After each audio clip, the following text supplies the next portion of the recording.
This video will help you sleep and relax. But before we begin, I would like to know which city you're from and what time you're watching this. Now, subscribe to the channel, relax, and let's begin. I never should have asked about it. I never should have started digging, but here I am, unable to sleep, unable to take the subway anymore, writing this down at 4 a.m. while I'm still shaking. Maybe someone here knows something I don't. Maybe I'm just losing my mind. It was 1993, and I was dead broke. I was working mornings at a coffee shop, evenings at a bookstore, and somehow squeezing in night classes at the community college. I couldn't afford a car, so the subway was my lifeline. That meant riding the last train almost every night. Let me tell you, there's something deeply unnerving about sitting in a nearly empty subway car at 1 a.m. The fluorescent lights buzz like they're about to die. Your reflection stares back at you from the black windows. The train rattles and screeches through tunnels built decades ago. Most nights, it was just me, maybe a couple of drunk guys, and the occasional cleaner or night shift worker. I started noticing it in March. Little references. Easy to miss if you weren't paying attention. A newspaper left on a seat with "Chisel Man Knows" circled in red marker. A pamphlet with "He Watches from the Tracks" scribbled in the margin. Graffiti on a station column that read "CM sees you." At first, I didn't make the connection. They seemed random, like the rambling of some bored teenager or mentally ill person. But after a few weeks, I realized I was seeing this stuff regularly, always late at night, always on the same subway line, always mentioning some variation of Chisel Man or CM. I remember the night I finally learned what it meant. It was raining, one of those cold spring rains that soaks you to the bone. The train was even emptier than usual.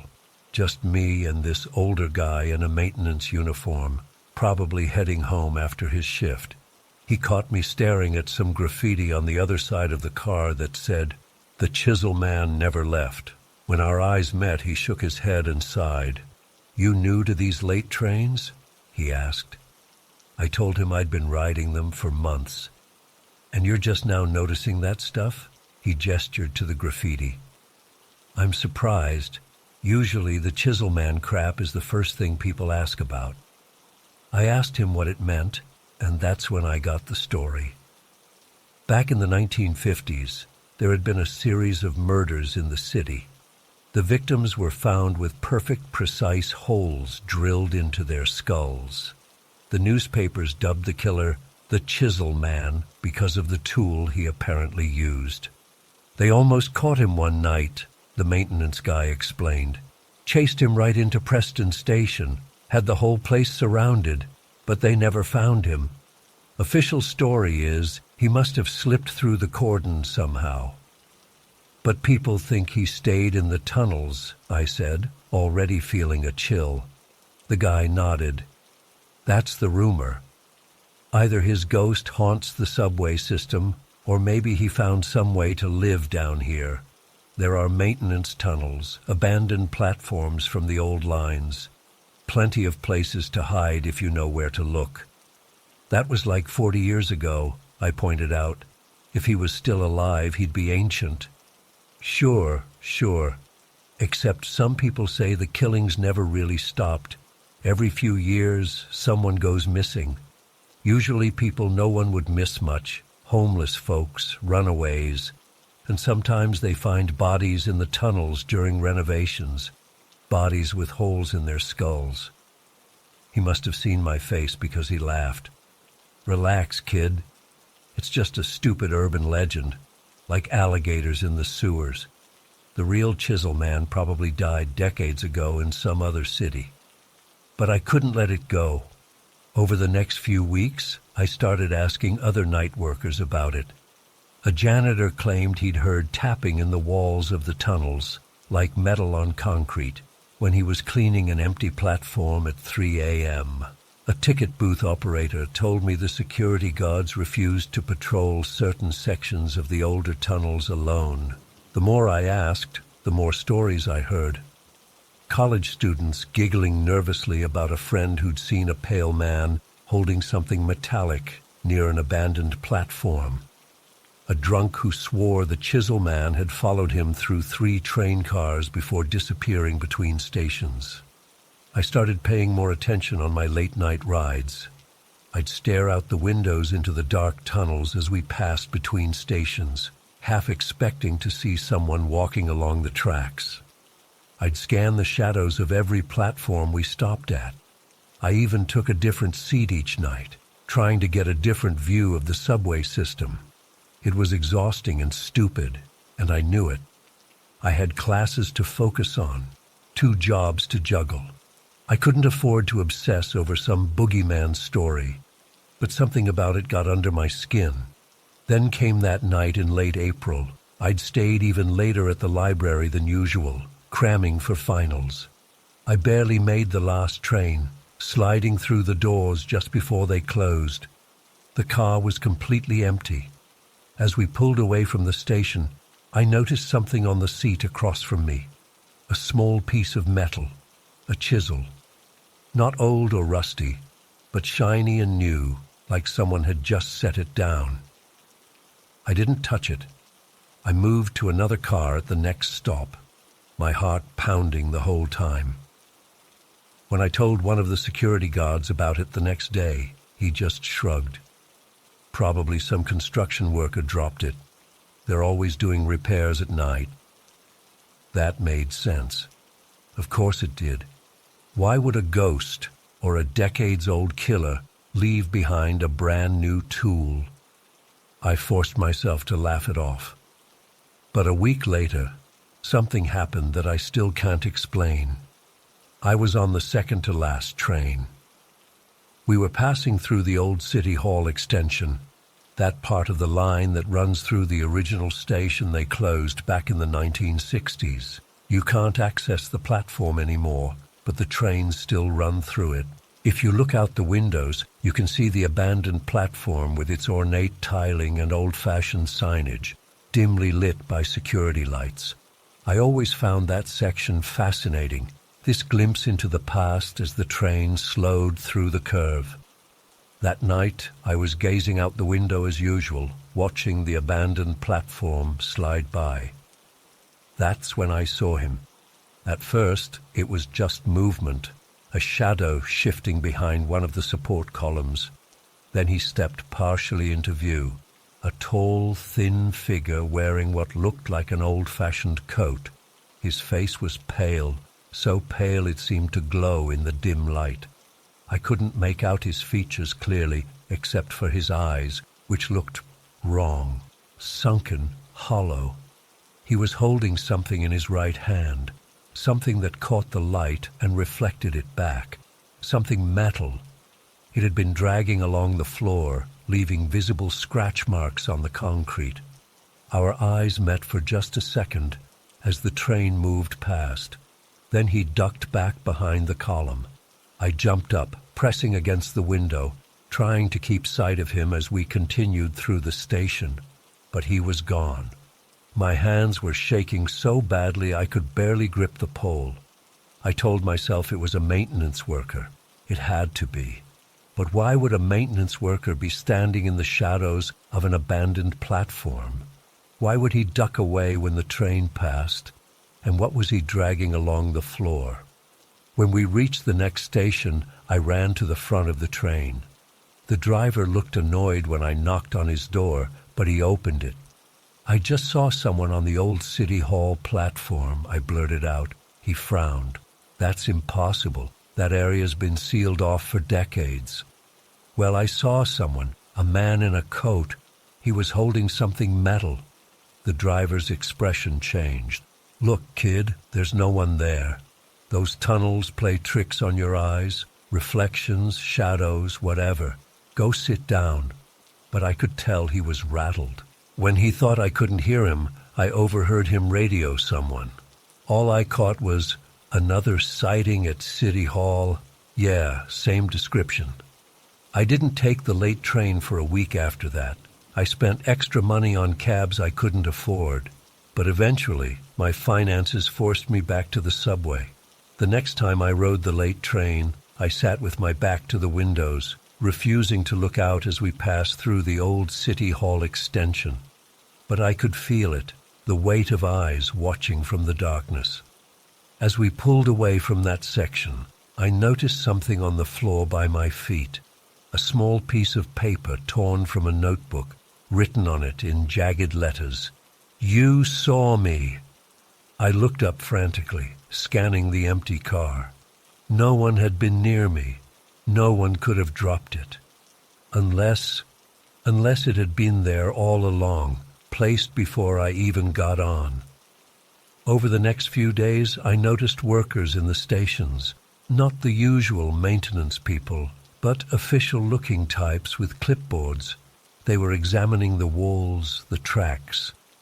Once I overheard one of them mention structural damage and regular scratch patterns. Yesterday was my last straw. I was walking through Preston Station, the one where they nearly caught the original Chisel Man. It was late, almost midnight. The platform was deserted except for a homeless man sleeping on a bench.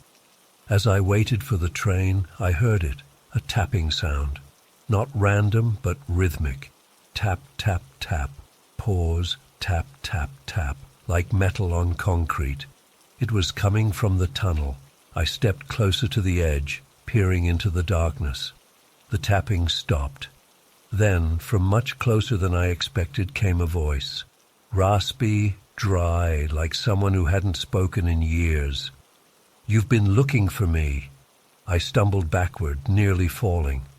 In the tunnel, just beyond the reach of the platform lights, I could make out a figure standing on the tracks. Tall, thin. The light caught something in his hand, something that gleamed. I ran all the way up the stairs and out of the station. I didn't stop until I reached a crowded all-night diner where I sat, shaking, until dawn. I don't know what's down there in those tunnels. I don't know if the original Chisel Man somehow found a way to live in that underground maze for decades. I don't know if it's someone else, some sick person who's taken up his mantle. Or maybe it's something else entirely, something that was never human to begin with. What I do know is that I'm getting rid of my subway pass. I'll walk. I'll take buses. I'll find another job closer to home if I have to. Because there's something down there in the darkness beneath our city. Something that watches from the shadows of abandoned platforms. Something that drags its metal tool along the concrete, leaving marks that city workers pretend are structural damage. Something that knows I've seen it now, and I can't shake the feeling that it won't stay in the tunnels forever.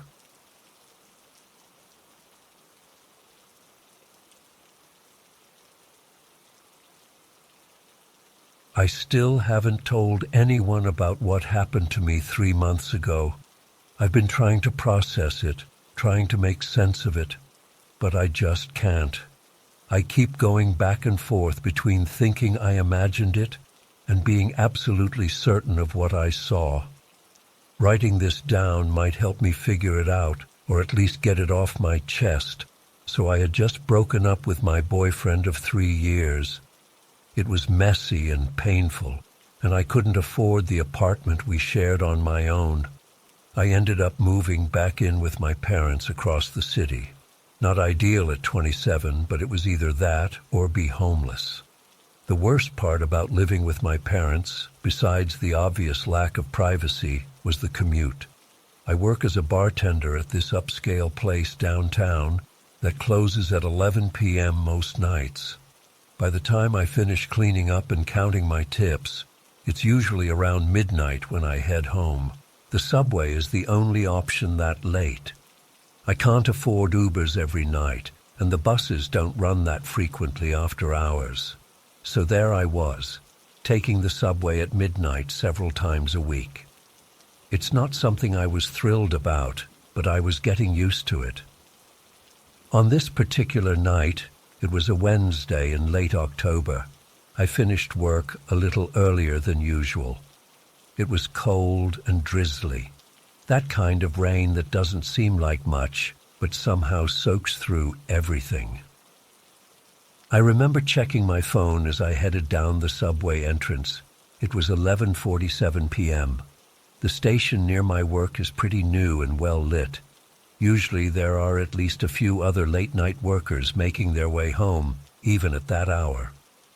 But I needed to transfer at Lexington Station to get to my parents' neighborhood, and Lexington is one of those old stations that feels like it's buried a mile underground. It has these long, tiled corridors that echo every sound, and the fluorescent lights flicker just enough to make you feel uneasy. I got off at Lexington and made my way to the transfer platform. There wasn't another soul in sight, which wasn't that unusual given the time. I checked the arrival board and saw I had about 8 minutes until my connecting train. Great, I thought. Just enough time to check my phone and zone out. I was standing there, scrolling through Instagram, when I first heard it. At first, I thought it was just the usual subway noises, the distant rumble of a train, the hiss of the ventilation system. But then I realized it was something else. It was a wet, tearing sound, mixed with low growling. I looked up from my phone and peered down the platform. The far end was dimly lit, with one of the lights completely out, creating this pocket of shadow. At first, I couldn't make out what I was seeing. There was some kind of movement in that shadowy area, about 50 feet away.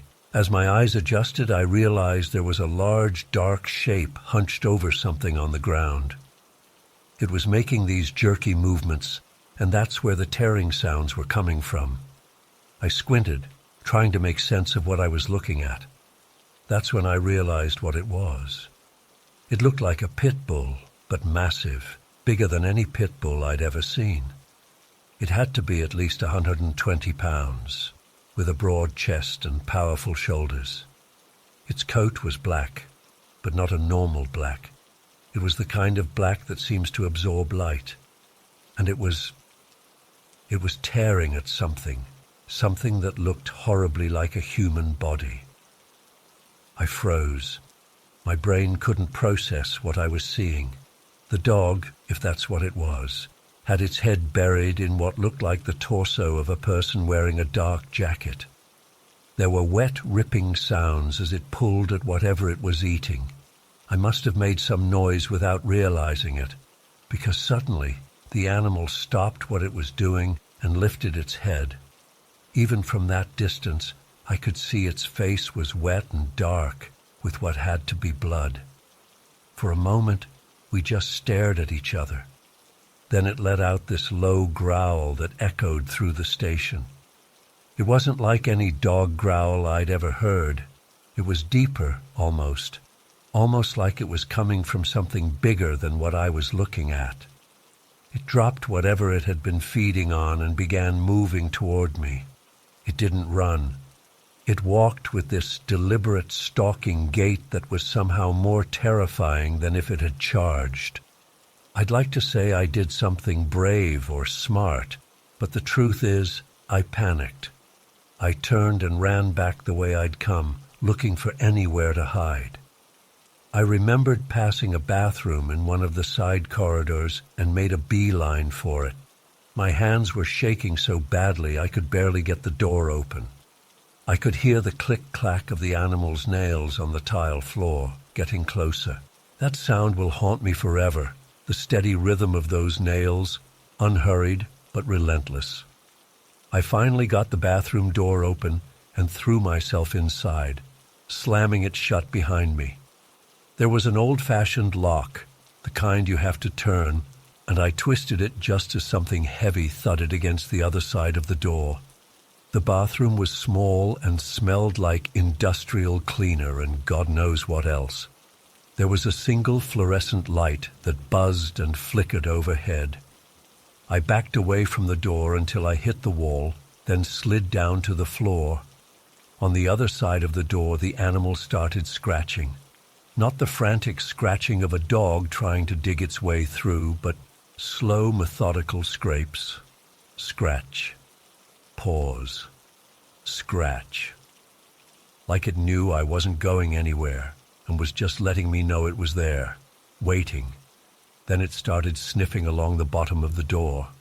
The sound was loud in the quiet bathroom, these deep, wet, snuffling noises. I pulled my feet up, irrationally afraid it might somehow reach under the door and grab me.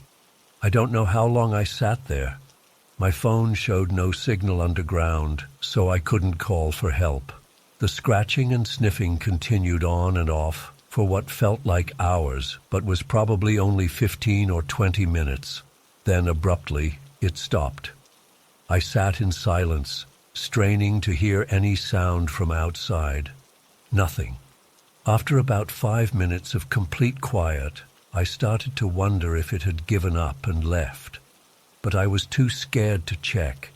I remembered what it had been doing when I first saw it, tearing into what looked like a person, and I wasn't about to become its next meal. So I waited and waited. The silence was almost worse than the scratching had been. At least when I could hear it, I knew where it was. I nearly jumped out of my skin when there was a sudden knock on the bathroom door. "Hello? Is someone in there?" It was a man's voice, gruff but human. I was too scared to answer at first, worried it might be some kind of trick. The voice came again. "MTA maintenance. The station's closing for cleaning. Anyone in there?" I managed to find my voice.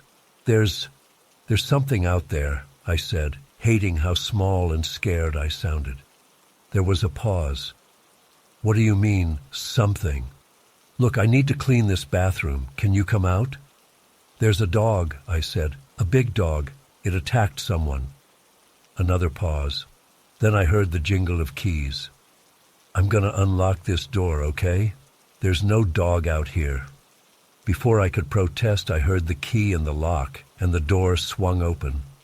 Standing there was an older man in a gray MTA maintenance uniform.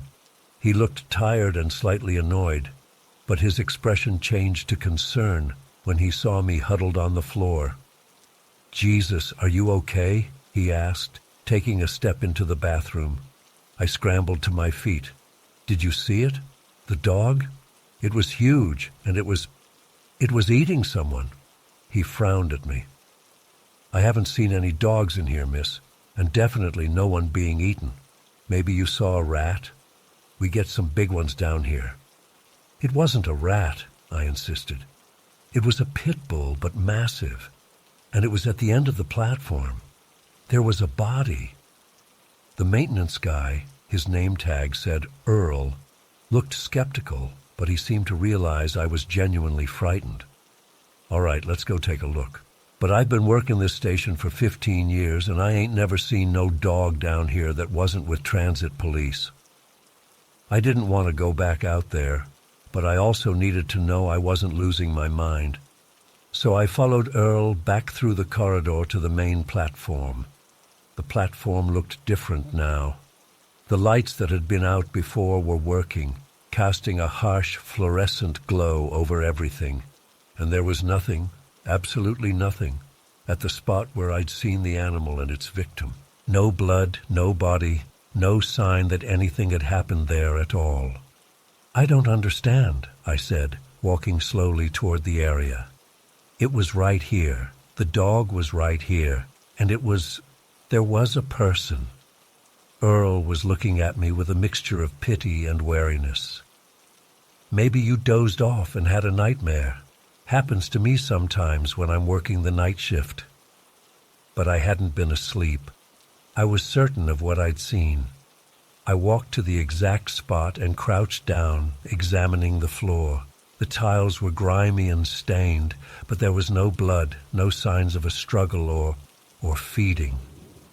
"What time is it?" I asked suddenly. Earl checked his watch. 1:15. That didn't make sense. I'd arrived at the station before midnight. Even accounting for the time I spent hiding in the bathroom, it shouldn't have been that late. "I think I need to go home," I said, feeling suddenly exhausted and confused. "Last train's already gone," Earl said, "but there's a night bus that stops outside the station. Should be coming in about 10 minutes. I thanked him and hurried up the stairs, desperate to get out of that station. I didn't even care about the rain anymore. I just needed to be above ground, away from those echoing corridors and shadowy corners. I caught the night bus and made it home safely, but I couldn't sleep at all that night. I kept replaying what I'd seen in my head, trying to make sense of it. Had I imagined it? Had I somehow fallen asleep standing up on the platform and dreamed the whole thing? But it had felt so real. The sounds, the smells, the terror. The next day, I checked the local news obsessively, looking for any reports of an animal attack or a body found in the subway. Nothing. I even anonymously called the transit police to ask if there had been any incidents at Lexington Station. They said no. I've avoided that station ever since, taking a much longer route home that doesn't require transferring there. I've also started taking Ubers when I can afford it, even though it's eating into my savings. I just can't face the subway late at night anymore. Sometimes I almost convince myself it was just stress and exhaustion playing tricks on my mind. The breakup, the move, the late nights. Maybe it all just caught up with me in one vivid hallucination. But then I remember the sound of those nails on the tile floor, the wet, tearing noises, and that low growl that seemed to come from something much larger than what my eyes were seeing. And I know, deep down, that whatever I encountered that night wasn't just a dog, and whatever it was feeding on wasn't just a person. I don't know if it was a demon or something else entirely. I just know I never want to encounter it again, and I can't shake the feeling that somehow it knows who I am now, that if I ever go back to that station late at night, it'll be waiting for me. Sometimes, when I'm falling asleep, I think I can hear the faint sound of nails clicking on a hard floor, coming closer and closer. And I wonder if, next time, a locked bathroom door will be enough to keep it out.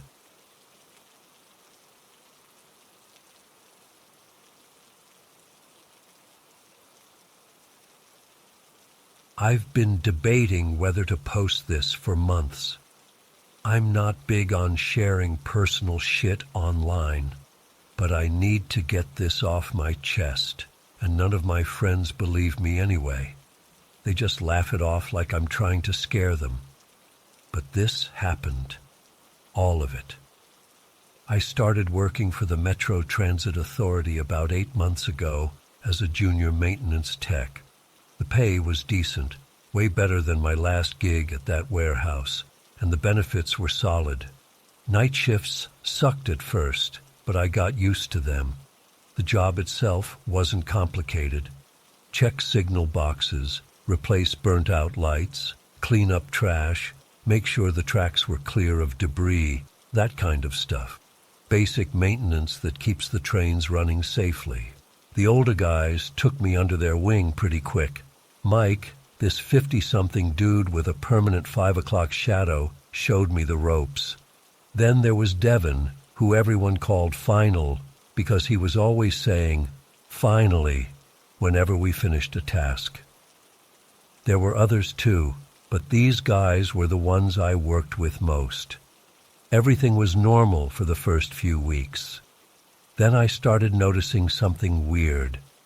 Whenever we had to work near Track 7, the mood would change. The guys would get quieter, work faster, and constantly check their watches. At first, I thought maybe it was just a shitty area to work in, bad ventilation or something. But it was more than that. One night in February, we were assigned to replace some junction boxes near Track 7. Mike suddenly remembered he had paperwork to finish and bailed. Devon stayed with me, but kept glancing at his watch every few minutes. "What's the deal with track 7? I finally asked him. "Everyone acts weird whenever we work here." Devon looked around like he was making sure no one else could hear us, even though we were alone in the tunnel. "You notice how some of the older guys won't work track 7 after midnight?" he said, his voice lower than usual. I nodded. I had noticed that, actually. The scheduling always seemed to work out so that track 7 maintenance was done early in the shift. "There's a reason," Devon continued. "You ever hear about the crone under 7? I hadn't, and I told him so. Most of the brass would tell you it's bullshit, just stories to scare the new guys. But I've seen something." He stopped working and looked directly at me. "About 3 years ago, I was down here doing a solo check after some power fluctuations. It was around 2 a.m., and my flashlight started going all wonky, dimming, then getting bright again. Then I smelled it." "Smelled what?" I asked. "Rotting leaves, like when you're walking through the park in fall and step on a pile of wet, decomposing leaves. But we're underground, man. There aren't any trees down here." I laughed nervously. Maybe someone tracked them in from outside. Devon shook his head. "That's what I thought too. But then I saw her, standing under that beam right there." He pointed to an overhead support beam about 50 feet down the tunnel. "Just a dark shape at first. I thought it was a shadow or my eyes playing tricks. But then I shined my light directly at it, and fuck, man." He trailed off, and I could see goosebumps rising on his arms. "What did you see?" I pressed. "An old woman. At least I think it was a woman. She was wearing this dark hood, and her face—" He swallowed hard. "Her face wasn't right, that's all I'll say. And her hands were like tree branches, all gnarled and wrong. The second my light hit her directly, He made a quick gesture with his fingers. "She moved toward me faster than anything should move. I dropped my fucking flashlight and ran, called in sick for 3 days after that." I wanted to laugh it off, but Devon wasn't the type to make up stories. He was one of the most no-nonsense guys on the crew. "Other guys have seen her too," he continued. "They call her the crone under 7. She only appears in certain spots, always near these old support beams, and always after midnight." He pointed to a junction box. "Let's finish this up and get the hell out of here." We worked in silence after that, but I couldn't stop thinking about his story. Part of me thought they were just hazing the new guy, but the fear in Devon's eyes seemed real. After that night, I started noticing other things. How the older maintenance workers would refuse certain jobs near track 7. How some guys kept religious medallions or good luck charms in their pockets. How no one ever worked alone down there if they could help it. I didn't really believe any of it, but I'll admit it got under my skin.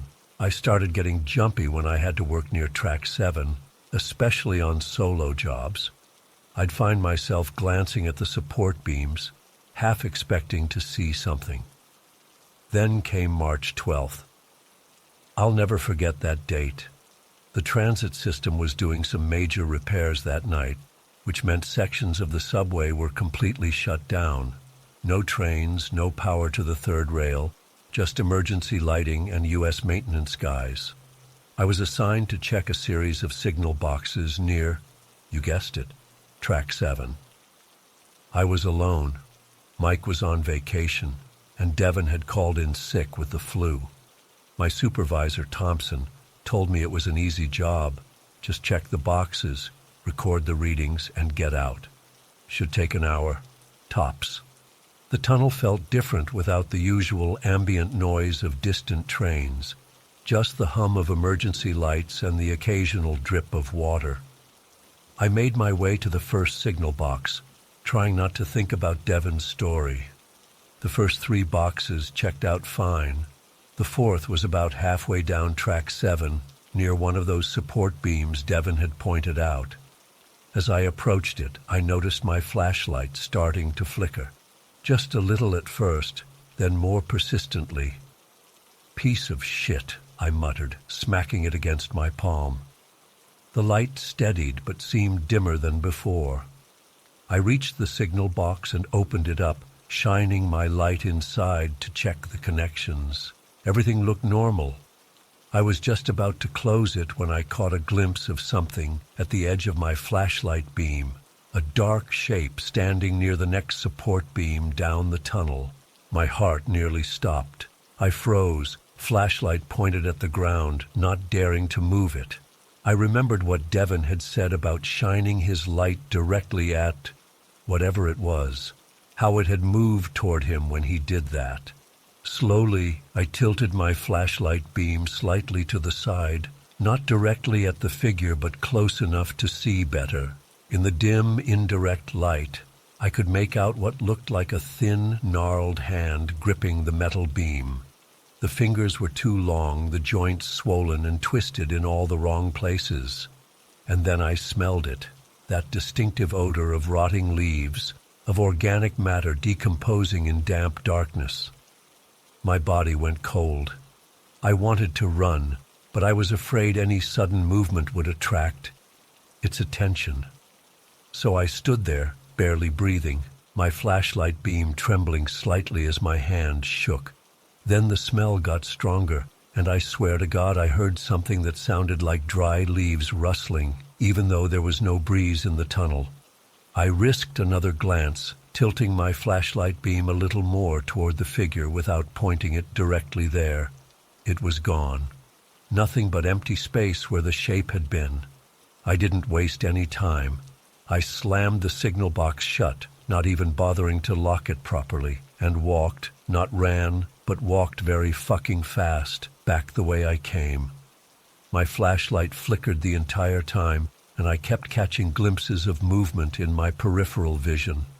When I finally reached the access point where I'd entered the tunnel, I was drenched in sweat despite the cool air. Thompson was there, checking something on his tablet. "You finish already?" he asked, looking surprised. I nodded, not trusting myself to speak without my voice shaking. "You okay, kid? You look like you've seen a ghost." He laughed at his own joke. "I'm fine," I managed. "Just tired." He gave me a strange look but didn't press the issue. "Well, grab some coffee. We've got 2 more hours on shift." I spent the rest of that night working in a different section, far away from Track 7. I kept telling myself I'd imagined it all, that Devon's story had just gotten to me and made me see things. But I couldn't explain away the smell, or how my flashlight had malfunctioned, or what I'd seen gripping that beam. The next day, I went into work early.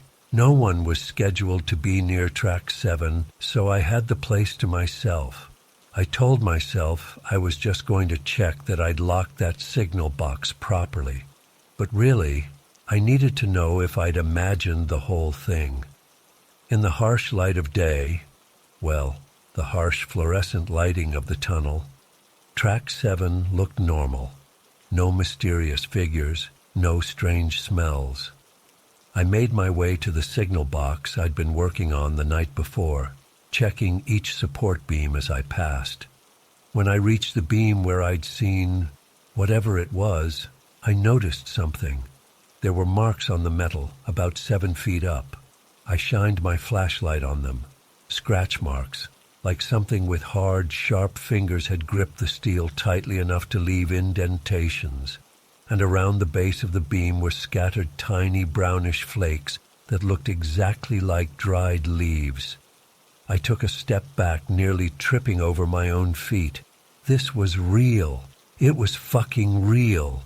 After that, I couldn't ignore the stories anymore. I started asking questions, carefully, to the older workers. Most wouldn't talk about it, but a few shared what they knew. The crone had been seen for decades, apparently. Always near Track 7, always at night, always near those specific support beams. Some said she was the ghost of an old woman who died during the subway construction back in the 1940s. Others thought she was something else entirely, something that had always been there, underground, before the tunnels were even built.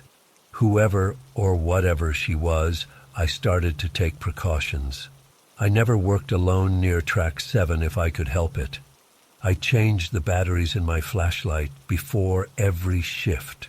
And most importantly, I learned never, ever to shine my light directly at any human-shaped figures I glimpsed in the tunnels. Over the next few months, I had a few more encounters, or near encounters, glimpses of movement just outside my light beam, that unmistakable smell of rotting leaves where no leaves should be. Once, the distinct sound of something dragging itself along a wall just behind me. Each time, I remembered the rules. Don't look directly, don't shine your light, don't run unless you absolutely have to. The strangest thing happened last month. I was working with Mike near Track 7, replacing some wiring. We were both on edge, working as quickly as we could. The smell hit us at the same time, that rotting leaf smell. Mike froze and I could see him clutching something in his pocket. Probably one of those religious medals. "Don't look directly at her," he whispered. "Keep your eyes down." I did. But I could sense something at the periphery of my vision, something tall and thin, standing about 20 feet away. The smell got stronger, and I heard that rustling sound again. Then Mike did something I didn't expect. He spoke, his voice low but clear. "We're just fixing things. We're not here to disturb you. We'll be gone soon." For a moment, nothing happened. The smell remained, and I could still sense that presence nearby. Then, slowly, the smell began to fade. When I finally dared to look up, there was nothing there. "Did you see that?" I asked Mike once we were safely away from Track 7. He nodded. "She's been here longer than any of us. This is her place. We're just visitors." "But what is she?" I pressed. Mike shook his head. "Some things you don't need answers for. You just need to know the rules." That was 2 months ago. Since then, something weird has happened. The sightings have stopped. Not just for me, but for everyone. No one has reported seeing the crone, smelling rotting leaves, or having their flashlights malfunction near Track 7. It's like she just disappeared. Some of the guys think she's finally moved on, found peace or whatever. Others think she's just biding her time, waiting for us to get complacent before she shows herself again. Me? I don't know what to think. All I know is that every time I work near Track 7, I still keep my flashlight pointed at the ground. I still listen for that rustling sound. And sometimes, just sometimes, I think I catch a whiff of rotting leaves, even though there's nothing there. I still work the night shift, still check those same signal boxes, fix those same lights. But now I know that when I'm walking through those tunnels, I might not be alone, and I always make sure to remember the rules. Don't look directly, don't shine your light, and always, always check which of the tunnels you're entering before your shift begins. Because some tunnels have more than just darkness waiting in them.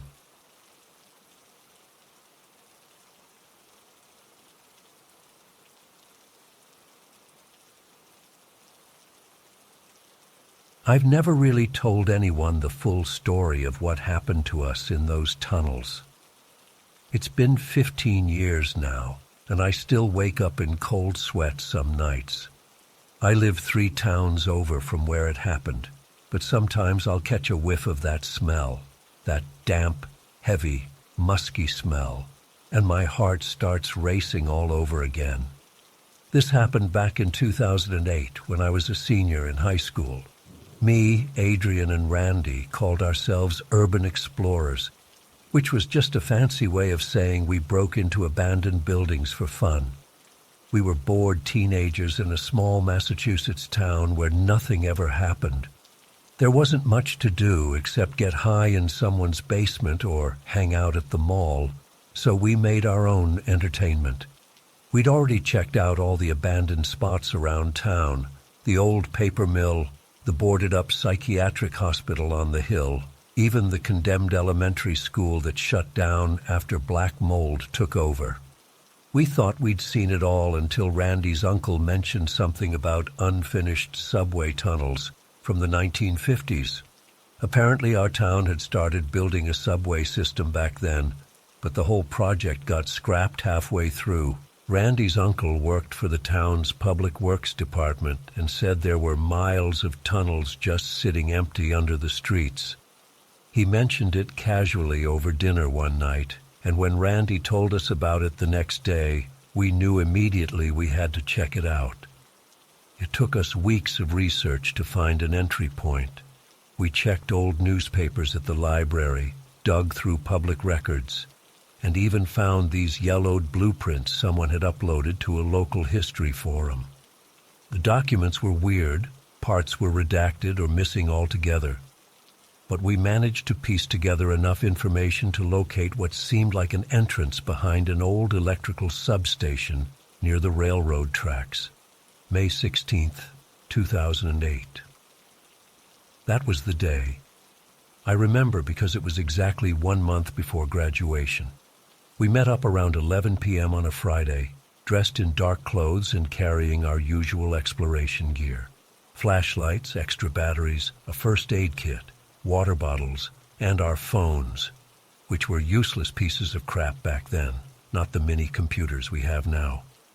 The substation was surrounded by a chain-link fence topped with barbed wire, but someone had already cut a hole in it years ago. We slipped through easily and made our way to the back of the building, where a small concrete structure stood partially hidden by overgrown bushes. "This has to be it," Adrian said, shining his flashlight on a rusty metal door. The lock was broken, hanging uselessly from the latch. Someone had been here before us. Randy pulled the door open, and immediately we were hit with this smell. It's hard to describe exactly, but it was like wet earth and rot and something else, something animal, like a zoo enclosure that hadn't been cleaned in months. "Jesus," I said, covering my nose with my sleeve. "That's nasty." "Probably just sewer gas," Adrian said, but he didn't sound convinced. Inside was a small room with concrete walls and a metal ladder leading down into darkness. The rungs were slick with moisture, and as I started climbing down, I could feel the temperature drop with each step. The ladder seemed to go on forever. When my feet finally touched the ground, I was standing in a wide tunnel with arched ceilings. The concrete walls were stained with watermarks and patches of some blackish-green growth that might have been mold. Once we were all down, we stood there for a minute, just taking it in. Our flashlight beams cut through the darkness, revealing train tracks that had never seen a train and platforms that had never held a passenger. It was eerily quiet except for the steady drip of water somewhere in the distance. "Which way?" Randy asked, his voice echoing slightly. We decided to head east, following the main tunnel. As we walked, I noticed these weird gouges in the concrete walls. At first I thought they were just cracks from settling or water damage, but when I got closer, I realized they were too regular, too deliberate. They looked like claw marks, 4 parallel lines about 8 inches apart, deep enough that I could fit my finger into them. "Check this out," I said, pointing my flashlight at the marks. Adrian ran his hand over them, probably from construction equipment or something. But I wasn't so sure. Construction equipment would leave straight, clean marks. These were jagged and curved, like something had dug into the concrete. We kept walking, and about half a mile in, Randy spotted something on the ground. He bent down to look closer, and I heard him make a disgusted sound. "Dude, what is that?" he asked, pointing at a pile of something. It looked like animal droppings, but way too big, like dog-sized but larger, and with a weird consistency that made my stomach turn. It was fresh, too. Maybe homeless people live down here, Adrian suggested, but we all knew that wasn't right. No human made that. We should have turned back then. Every horror movie I'd ever seen was screaming in my head to get out, but we were 17 and stupid and thought we were invincible. So we kept going. The tunnel split into two branches about a mile in. We took the right fork, which sloped downward. The air got thicker, harder to breathe, and that smell grew stronger. My flashlight beam caught something ahead that made me stop in my tracks. It was a dog, or what was left of one.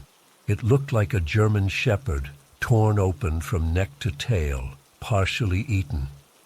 Its fur was matted with dried blood, and its eyes were glazed over, staring at nothing. "What the fuck?" Randy whispered, his voice shaking. "Maybe it's a coyote kill," Adrian said, but he sounded like he was trying to convince himself more than us. "Since when do coyotes drag their kills into subway tunnels?" I asked. As we stood there, trying to process what we were seeing, I noticed something else about 20 feet beyond the dog. It was bigger, much bigger. "Is that a deer?" Randy asked, his voice barely audible. It was. A full-grown buck with antlers and everything, lying on its side with its belly ripped open. Like the dog, it had been partially eaten. "Okay, we need to go," I said, feeling my heart hammering in my chest. "This isn't right." But before we could move, I heard something. A sound so subtle I almost missed it. A soft scraping, like something hard dragging across concrete. And then breathing. Deep, raspy breathing that didn't belong to any of us. "Did you hear that?" I whispered. Adrian and Randy nodded, their faces pale in the flashlight glow. The sound came again, from somewhere ahead in the darkness beyond our light beams. Then silence. "Let's go back," Randy said, and none of us argued. We turned around and started walking quickly back the way we came. But as we approached the fork in the tunnel, Adrian's flashlight caught something in an alcove we hadn't noticed before. He stopped, pointing his light at it. "Guys," he said, his voice tight with fear. In the alcove was a pile of bones, not scattered randomly like you'd expect if something had just been eating and discarding the remains. These were arranged in a pattern, a spiral of what looked like rib bones surrounding a center of skulls. Animal skulls mostly, raccoons, cats, dogs, but right in the middle was something larger that looked disturbingly human-like. "That's it, we're leaving now," I said, grabbing Adrian's arm and pulling him away. We started jogging back toward the entrance, our footsteps echoing loudly in the tunnel. The fork was just ahead when Adrian's flashlight beam caught something moving along the wall to our right. It was just for a split second, a glimpse of something pale and muscular, a limb that was too long to be human, with joints that bent the wrong way, and eyes, reflective, like a cat's, but larger and set too wide apart. Then it was gone, disappearing into a side passage. "Run," Adrian said, and we did. But we quickly realized something was wrong. The tunnel ahead was blocked, not by debris or a cave-in, but by something that had pulled a section of metal scaffolding across the passage. We hadn't noticed it on our way in. It hadn't been there. "The other fork," Randy gasped, and we turned back, sprinting toward the split in the tunnel. As we ran, I became aware that we were being directed. Every time we tried to take what seemed like a path back to the entrance, we'd find it blocked or would hear that scraping sound coming from directly ahead, forcing us to choose another route. Whatever was down there with us was hurting us, pushing us deeper into the tunnels. After what felt like hours, but was probably only minutes, we found ourselves in a large open area. What would have been a station if the subway had ever been completed. The ceiling was higher here, disappearing into darkness above the reach of our flashlights. Concrete pillars rose from the floor, and partially finished platform areas lined the walls. We stopped in the center of the space, breathing hard, trying to figure out which way to go. That's when we heard it, a heavy thud behind us, like something large dropping from the ceiling to the floor. Slowly, we turned around. In the combined light of our 3 flashlights stood, I don't even know how to describe it accurately. It was tall, maybe 7 or 8 feet, with a humanoid shape, but proportions all wrong. Its arms were too long, hanging past its knees, and its shoulders were hunched up near its head. Its skin was a mottled grayish color, hairless and slick-looking in the light.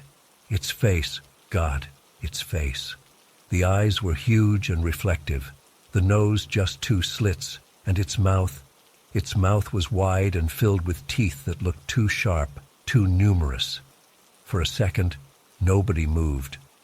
We stood frozen, staring at it, and it stared back, its chest rising and falling with those deep, raspy breaths we'd heard earlier. Then Randy screamed, and everything went to hell. The creature moved, fast, impossibly fast, lunging toward us. We scattered, running in different directions. I heard Adrian yell something, but I couldn't make out the words over the pounding of blood in my ears. I ran blindly, my flashlight beam bouncing wildly off the walls and floor. I found myself in another tunnel, narrower than the main one, with pipes running along the ceiling. Behind me I heard Randy screaming. The sound abruptly cut off. I wanted to go back for him, but I was too terrified to stop running. The tunnel curved, and suddenly Adrian was there, grabbing my arm, pulling me into a side passage.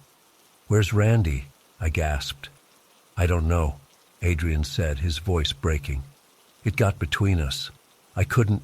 From somewhere not far enough away came a wet, tearing sound followed by a guttural animal growl. We pressed ourselves against the wall, trying to control our breathing. Adrian's flashlight flickered, then died.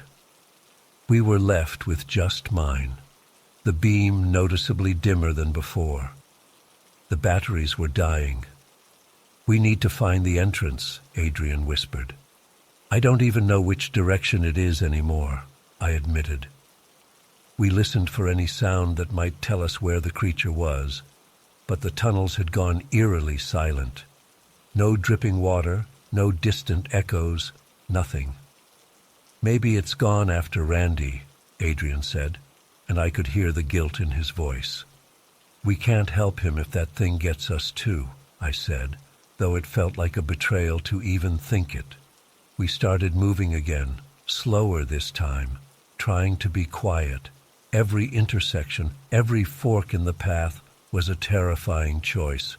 Go the wrong way, and we'd end up deeper in the tunnels, further from escape. Or worse, we'd run right into that thing. I don't know how long we wandered.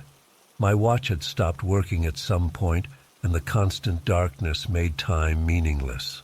But eventually, miraculously, we found ourselves in a familiar section of tunnel. The entrance couldn't be far.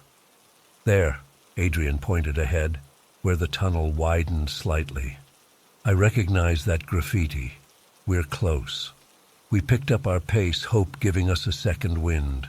The entrance was just around the next bend, the ladder leading up to safety. We were going to make it. And then my flashlight died. Darkness, complete and absolute, swallowed us. I've never experienced anything like it, not just the absence of light, but a physical presence pressing against my eyeballs. I couldn't see my hand in front of my face, couldn't see Adrian standing right next to me. "Keep moving," Adrian whispered, his fingers gripping my jacket. "The ladder's just ahead. Feel along the wall." We inched forward, one hand on the wall, the other stretched out in front of us. The silence was crushing, broken only by our ragged breathing and the soft scuff of our shoes on concrete. Then, from behind us, so close I could feel its breath on my neck, came that same raspy breathing. "Run!" Adrian screamed, shoving me forward. I ran blindly, hands outstretched, praying I wouldn't slam into a wall. Behind me, I heard Adrian's footsteps, and behind him, something else, a rapid scrabbling sound, like too many limbs moving too fast across concrete. My hands hit metal, the ladder. I grabbed it and started climbing, not looking back, not waiting to see if Adrian was behind me. The rungs were slippery under my hands, and twice I nearly fell. I could hear Adrian below me, his breathing harsh and panicked. "It's got my leg!" he screamed suddenly. "Help me! It's pulling me His voice cut off in a gurgle. I felt something warm and wet splash against my jeans. I climbed faster, my muscles burning, my lungs on fire. The ladder seemed twice as long going up as it had coming down. Finally, my head hit the trapdoor at the top. I pushed it open and dragged myself out into the cool night air, collapsing on the concrete floor of the small room. For a minute, I just lay there gasping. Then I remembered Adrian. I rolled over and looked back at the open trapdoor. The darkness below seemed to breathe. "Adrian?" I called, my voice shaking. Silence. Then, from the darkness, came a low, rumbling growl and the sound of something climbing the ladder. I slammed the trapdoor shut and dragged myself to the exit, stumbling out into the night, running without looking back, running until my legs gave out and I collapsed on someone's front lawn 3 miles away. I called the police, of course. Told them my friends were missing in the tunnels. They sent search parties, but they never found Randy or Adrian. Just some blood, some torn clothing. They concluded they'd gotten lost, maybe fallen into a flooded section. The tunnels were sealed up after that. Concrete poured into the entrances, heavy metal plates welded over access points. In the weeks that followed, there were reports of missing pets in the area.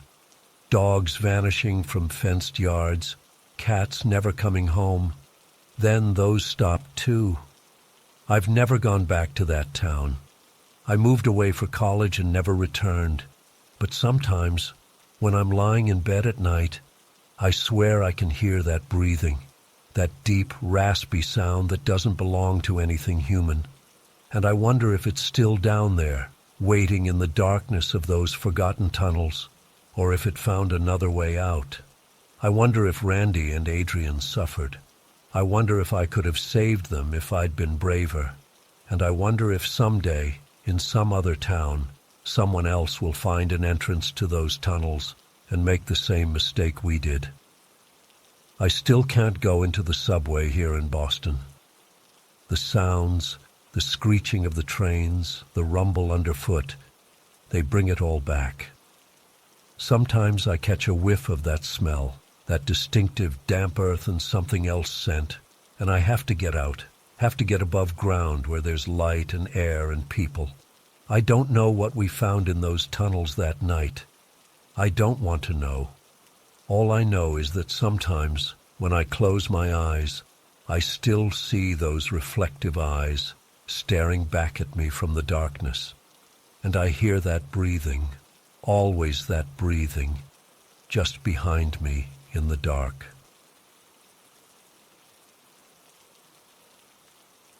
I was only 11 when it happened, but even now, 15 years later, I can still feel that cold panic washing over me whenever I think about it. It's weird how your mind can take you right back to a moment like that, isn't it? Like it was yesterday. It was early October in our small town of Millbrook, the kind of place where everyone knows everyone, where crime was something that happened on TV, not in our backyards. My best friend Lily and I were bored that Saturday, the way only 11-year-olds with no homework can be. My mom was busy canning vegetables from our garden, and she was happy to get us out of her hair for a few hours. "Just be back by dinner," she'd said, not even looking up from the tomatoes she was slicing. "And stay on our property, Jamie." I nodded, already halfway out the door. Lily was waiting on our porch, her blonde hair pulled into a messy ponytail, wearing her favorite blue hoodie even though it was warm for October. We'd been planning this adventure all week at school, exploring the woods behind my house, maybe finding cool rocks or building a fort. Normal kid stuff. My house sat at the edge of town, where our backyard gradually gave way to woods that stretched for miles. Behind those woods were the Henderson farm fields, with neat rows of corn and those big round hay bales scattered across the landscape. It was beautiful in that ordinary, rural America kind of way. Safe. Or so I thought. We headed out around 1 p.m. I remember checking the kitchen clock before we left, because Mom had gotten me a digital watch for my birthday, and I was obsessed with setting it to the exact time. Silly thing to remember, I guess, but that's how memories work. The first hour or so was uneventful. We wandered through the familiar parts of the woods, following the little creek that ran behind our property. Lily found a weird-shaped rock that she swore looked like a turtle, and I collected some acorns because I had this idea we could make necklaces out of them or something. Just normal kid stuff. Eventually, we reached the edge of the Henderson farm fields. The corn had been harvested already, leaving only stubble and those big round hay bales scattered around.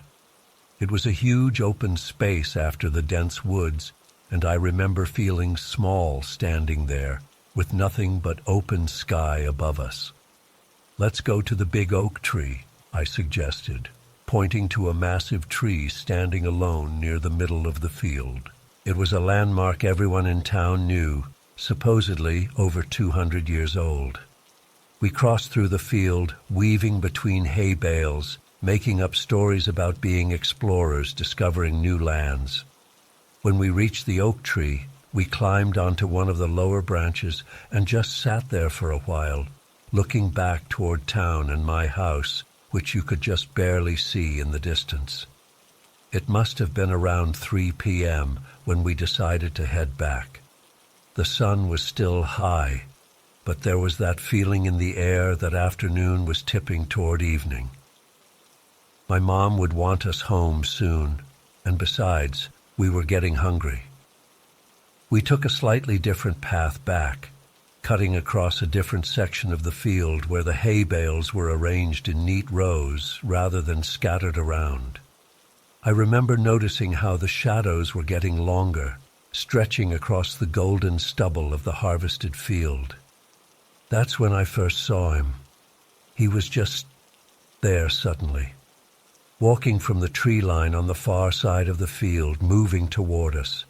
Even from that distance, something about him seemed off. He was incredibly tall, like unnaturally tall. At first I thought maybe it was just perspective playing tricks, but as he got closer, I realized he really was that tall. Probably 6'5" or more. He wore a dark hoodie with the hood pulled up, despite the warmth of the day, and dark pants. "Who's that?" Lily asked, stopping beside me. "I don't know," I said. My stomach tightened with that instinctive feeling that something wasn't right. We kept walking, but slower now. The man seemed to be angling his path to intercept ours. There was something about the way he moved, purposeful but trying to seem casual, that made the hair on my arms stand up. Then he did something that turned my unease into real fear. When he was about 50 yards away from us, he suddenly ducked behind one of the hay bales, just crouched down and disappeared from view. Lily didn't notice at first. "Where'd he go?" she asked after a few seconds. "Behind that hay bale," I whispered, pointing. "Just don't look directly at it." As we continued walking, trying to act normal, I kept watching from the corner of my eye, and that's when I saw it, his head popping up from behind the bale, watching us. He'd duck back down whenever we looked in his direction, then pop up again moments later. He was stalking us. My heart was pounding so hard I could feel it in my throat. We were still a good 20 minutes from my house, across open field and then through the woods. There was no one else around, just us and him. "He's watching us," I whispered to Lily, who was now gripping my arm so tight it hurt. "What do we do?" she asked, her voice small and scared. I don't know where the idea came from. Maybe from one of those stranger danger videos they showed us at school. Maybe from some TV show. But suddenly, I knew what we had to do. I pulled my phone out of my pocket, an old flip phone my parents had given me for emergencies only. It couldn't even make calls unless they were to pre-program numbers, but he didn't know that. "I'm going to pretend to call my dad," I told Lily quietly. "Just follow my lead." I flipped the phone open and pressed it to my ear, making sure it was visible to anyone watching us. Then I started talking, loud enough that my voice would carry across the field. "Hey, Dad." "Yeah, we're on our way back now. We can see you waiting by the road." I paused as if listening to a response. "Yeah, we're just passing the hay bales now. Should be there in like 10 minutes. How was work at the police station today?" Another pause. "That's cool. Tell Officer Mike I said hi. See you in a few minutes." I flipped the phone closed and slipped it back into my pocket, my hand shaking so bad I almost dropped it. "Keep walking," I whispered to Lily. "Don't run yet." We kept moving forward, our path taking us closer to the hay bale where the man was hiding. As we got within about 20 yards of it, I could feel my whole body trembling. Would he jump out? Would he realize it was a bluff? But when we drew level with the hay bale, carefully keeping our distance, I could see that the spot behind it was empty. He was gone. Then we heard it, rustling in the tall grass and bushes that lined the field, maybe 30 feet to our right. He was moving away, retreating into the undergrowth. "Run," I whispered to Lily, and we did. We sprinted across the remaining field, our feet pounding against the hard earth, not daring to look back. When we reached the woods, we didn't slow down, even as branches whipped at our faces and roots tried to trip us. We just ran, gasping for breath, driven by pure terror. I've never run so fast in my life. My lungs were burning, my legs felt like they would give out, but somehow we kept going. Through the woods, following the familiar path that suddenly seemed alien and threatening. Every shadow might be him. Every rustle in the undergrowth might be him catching up to us. We burst out of the woods into my backyard, still running full tilt toward the house. My mom was on the back porch, hanging laundry, and she turned with a shocked expression as we came tearing across the lawn. "Jamie, what on earth?" "Mom!" I gasped, finally slowing down as we reached her. "There was a man in the field. He was following us." She dropped the clothes she was holding and knelt down, grabbing my shoulders. "What man? What happened?" Between gasps for breath, Lily and I told her about the tall man in the hoodie, how he'd hidden behind the hay bale and watched us, how I'd pretended to call Dad. My mom's face went pale. She hustled us inside and locked the door, then called my dad, who was actually an accountant, not a police officer. He came home early, and they called the real police. 2 officers came to take our statement. They asked us to describe the man, but there wasn't much we could tell them. Tall, wearing a dark hoodie and pants. We never saw his face clearly. They nodded and said they'd patrol the area, but I could tell from their expressions that they didn't have much to go on. For weeks afterward, I couldn't sleep. Every time I closed my eyes, I imagined that hooded figure, ducking behind the hay bale, watching us with hidden eyes. What was he planning to do? What would have happened if I hadn't noticed him or thought to fake that phone call? My parents didn't let me go into the woods alone after that, not for a long time. They drove me to school instead of letting me walk. kept closer tabs on where I was going and who I was with. The police never found anyone matching our description. No other kids reported seeing a strange man. Eventually, life went back to normal, or something close to it. But I never forgot. To this day, I can't see a hay bale without feeling that spike of panic. Can't walk alone in open spaces without checking over my shoulder. Can't quite shake the feeling that somewhere that tall figure is still out there. Sometimes I wonder if we overreacted. Maybe he was just some random guy taking a walk. Maybe he was shy or socially awkward and didn't want to interact with us. Maybe there was some innocent explanation for his behavior, but then I remember the deliberate way he changed direction to intercept us, the way he hid and then kept popping his head up to watch our movements, the way he retreated only when he thought my father, a police officer, was waiting for us. And I know deep in my gut that whatever his intentions were that day, they weren't good. Lily and I don't talk about it much anymore. She moved away in high school, and we've mostly lost touch except for occasional messages on social media. But last year, when we met up for coffee during Christmas break, she brought it up out of nowhere. "Do you ever think about that day?" she asked. "With the man in the field?" I nodded, feeling that familiar chill creep up my spine. "I still have nightmares sometimes," she admitted. "I dream that we're running through those woods, but they never end, and I can hear him behind us getting closer." I know exactly what she means. Some fears never really leave you. They just sleep for a while before waking up again when you least expect it. I'm 26 now, with a good job and my own apartment in the city, far away from those woods and fields. I've taken self-defense classes. I carry pepper spray. I'm not that helpless 11-year-old anymore. But sometimes, when I visit my parents and drive past the edge of those woods, I can't help but wonder if he's still out there, still watching, still waiting. And I wonder how many other kids weren't lucky enough to notice the danger in time. I don't talk about this much. When I tell people, they either think I'm making it up or they laugh it off.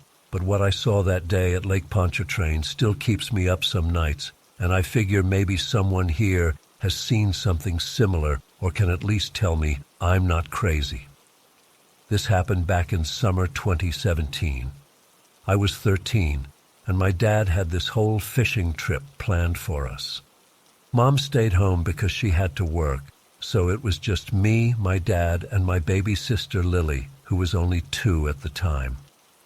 Dad had been promising this trip forever. He grew up fishing those waters and always talked about how much he wanted to show me his favorite spots. We got to the lake early that morning, around 6 a.m. The sun was just coming up, making the water look all orange and gold. There was this weird mist hanging over everything. Not thick, just enough to make the far shore kind of fade away. The air smelled like mud and fish, and that distinctive swampy smell Louisiana lakes have, that's hard to describe if you've never been here. Dad was struggling to get all our gear from the truck, while also managing Lily, who was fussy that morning. She kept trying to toddle off toward the water, and he kept having to catch her. I remember him looking stressed, juggling the cooler, tackle boxes, and trying to keep my sister from diving headfirst into the lake. "Daniel, why don't you go scout ahead and find us a good spot," he said, handing me my rod. "I'll be right behind you once I get your sister situated." I was psyched to get this responsibility. Usually Dad picked our fishing spots, but now he was trusting me. I grabbed my rod and headed down the shoreline, away from the main area where a few other early morning fishermen had already set up. After walking for maybe 10 minutes, I found this perfect little spot, a small limestone cliff that jutted out over the water, giving a clear view of the deeper part of the lake. It wasn't too high, maybe 5 feet above the water, but it felt like the perfect vantage point. The cliff had these small, scraggly cypress trees growing out of it, with roots that gripped the rock like fingers. I could see why nobody was fishing there. It was kind of hard to reach and a bit secluded, which made it even better in my mind. I carefully made my way out onto the cliff and sat down, letting my legs dangle over the edge. The water below was dark green and murky, typical Louisiana lake water where you can't see more than a few inches down. I expected Dad would take at least 15 minutes to get all our stuff together and wrangle my sister, so I just sat there watching the water, feeling pretty proud of my find. That's when I saw it. At first, I thought it was just a log floating about 30 yards from shore. Louisiana lakes are full of driftwood and fallen trees, especially after storms, and we'd had a big one the week before. Nothing weird about seeing debris in the water. This log was partially submerged, with what looked like a curved section sticking up out of the water.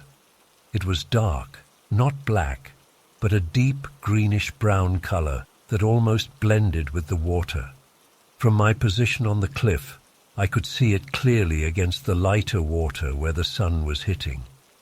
But something felt off about it. The lake was calm that morning, barely a ripple, but this thing seemed to be moving against the subtle current, not drifting like a log should, but moving with purpose. I remember leaning forward, squinting to get a better look. That's when the log suddenly changed. The part sticking out of the water, which I now realized was way too smooth and uniform to be a branch, seemed to stretch upward, like literally elongate. It rose maybe another foot out of the water, and I could see now it wasn't a log at all. It was a neck. A freaking neck attached to something much larger beneath the surface. My whole body went cold. The neck was dark and smooth, about the thickness of my dad's forearm, but long.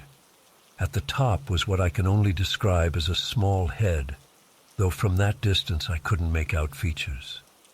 The whole thing reminded me immediately of those pictures of the Loch Ness Monster, that classic silhouette with the long neck sticking out of the water. For a few seconds, I was too shocked to move. I just sat there, mouth hanging open, trying to process what I was seeing. The thing was just floating there, the neck swaying slightly like it was scanning the shoreline. I swear to God it looked like it was looking around.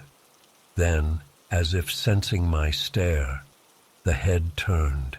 Not just turned, it swiveled in my direction in this unnaturally fluid motion. Even from that distance, I felt like it was looking right at me. My heart was pounding so hard I could feel it in my ears. I wanted to call out to my dad, but my voice wasn't working. I was frozen. The next part happened so fast I almost doubted what I saw. The creature, because I knew now it definitely wasn't a log or any normal animal, suddenly moved. Not like a fish swimming or a turtle diving, but something else entirely. The neck didn't sink gradually like something heavy would. It retracted. That's the only word I can use to describe it. It literally retracted down into the water with this smooth, controlled movement, like it was being pulled in by something underneath. There was no splash, no disturbance in the water at all. 1 second the neck was there, and the next it was gone, leaving only a few ripples that quickly disappeared. The whole sighting lasted maybe 45 seconds at most. I scrambled to my feet, almost falling backward in my hurry to get away from the edge. My hands were shaking so bad I dropped my fishing rod. It clattered against the rock, and I had to lunge to grab it before it slid into the water. "Dad!" I finally managed to shout, my voice cracking. "Dad!" I turned and saw him trudging down the path toward me, carrying Lily on his hip and dragging our cooler with his free hand. He looked tired already, and the day had barely started. "What's wrong?" he called, quickening his pace. "Daniel, are you okay?" I pointed frantically at the water. "There's something in there. I saw it, like a monster or something with a long neck."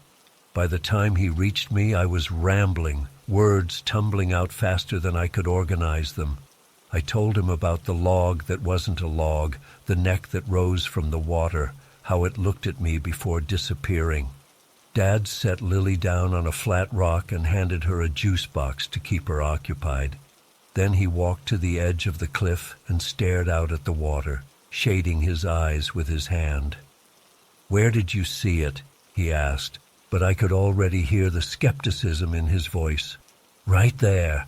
I pointed to the spot, which now looked completely ordinary, just empty, murky water, with nothing to indicate anything unusual had been there moments before.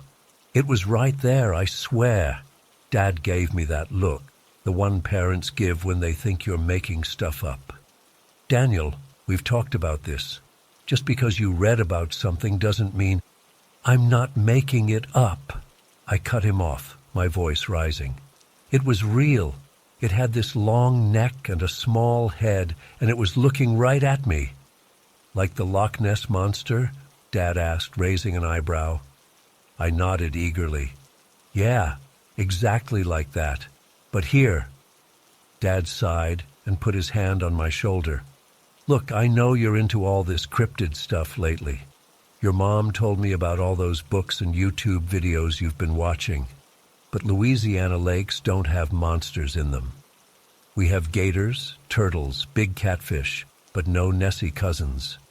You probably saw a bird diving for fish or maybe a snake swimming." "It wasn't a bird or a snake. It was huge," I insisted, feeling that horrible frustration when no one believes you about something you know you saw. All right, Dad said, clearly trying to avoid an argument. "If it comes back, you point it right out to me, okay? In the meantime, let's get set up and catch some actual fish." I knew that tone. It was his humoring me voice. He didn't believe me at all. For the rest of that day, I hardly paid attention to fishing. My eyes were glued to that spot in the water, waiting for the creature to reappear. I jumped at every ripple, every shadow beneath the surface. Dad noticed, of course, and kept trying to redirect my attention to my fishing line, showing me how to adjust my technique or pointing out good spots to cast. "You're scaring the fish away staring at the water like that," he joked after a couple hours of my vigilance. He'd already caught 3 bass while my line remained untouched. I tried to focus on fishing, I really did, but I couldn't shake what I'd seen. It wasn't my imagination. It wasn't a trick of the light or a bird or a snake. I know what I saw. As the day wore on, Dad caught a respectable number of fish. Lily took a nap under the shade of a beach umbrella Dad had set up, and I caught exactly nothing. Not because there weren't fish, Dad kept pointing out places where they were jumping, but because I couldn't concentrate. Around mid-afternoon, I thought I saw something again, a dark shape moving beneath the surface, maybe 20 yards farther out than before. I nearly dropped my rod, pointing it out to Dad. "There! Did you see that?" Dad squinted in the direction I was pointing. "That's a submerged log, Daniel. See how it's not moving? It's stuck in the mud at the bottom." "But it—" I started to argue, then stopped. He was right.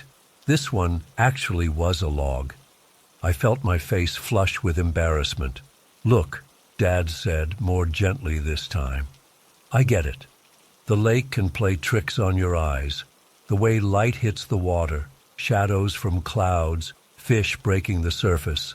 It can all look weird if you're not used to it. That's why fishing takes patience. You have to learn to read the water." I nodded, but inside I was seething.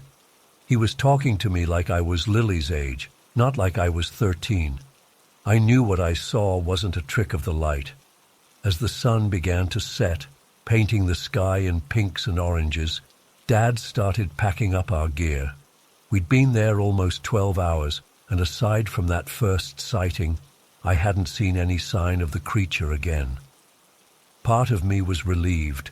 The thought of that thing lurking under the water where we'd been sitting all day was terrifying, but another part of me was disappointed. If it had shown itself again, Dad would have had to believe me. On the drive home, with Lily asleep in her car seat and the day's catch in a cooler in the back, Dad tried to make peace. "You know, when I was about your age, I thought I saw a ghost in my grandmother's attic," he said, keeping his eyes on the dark road ahead.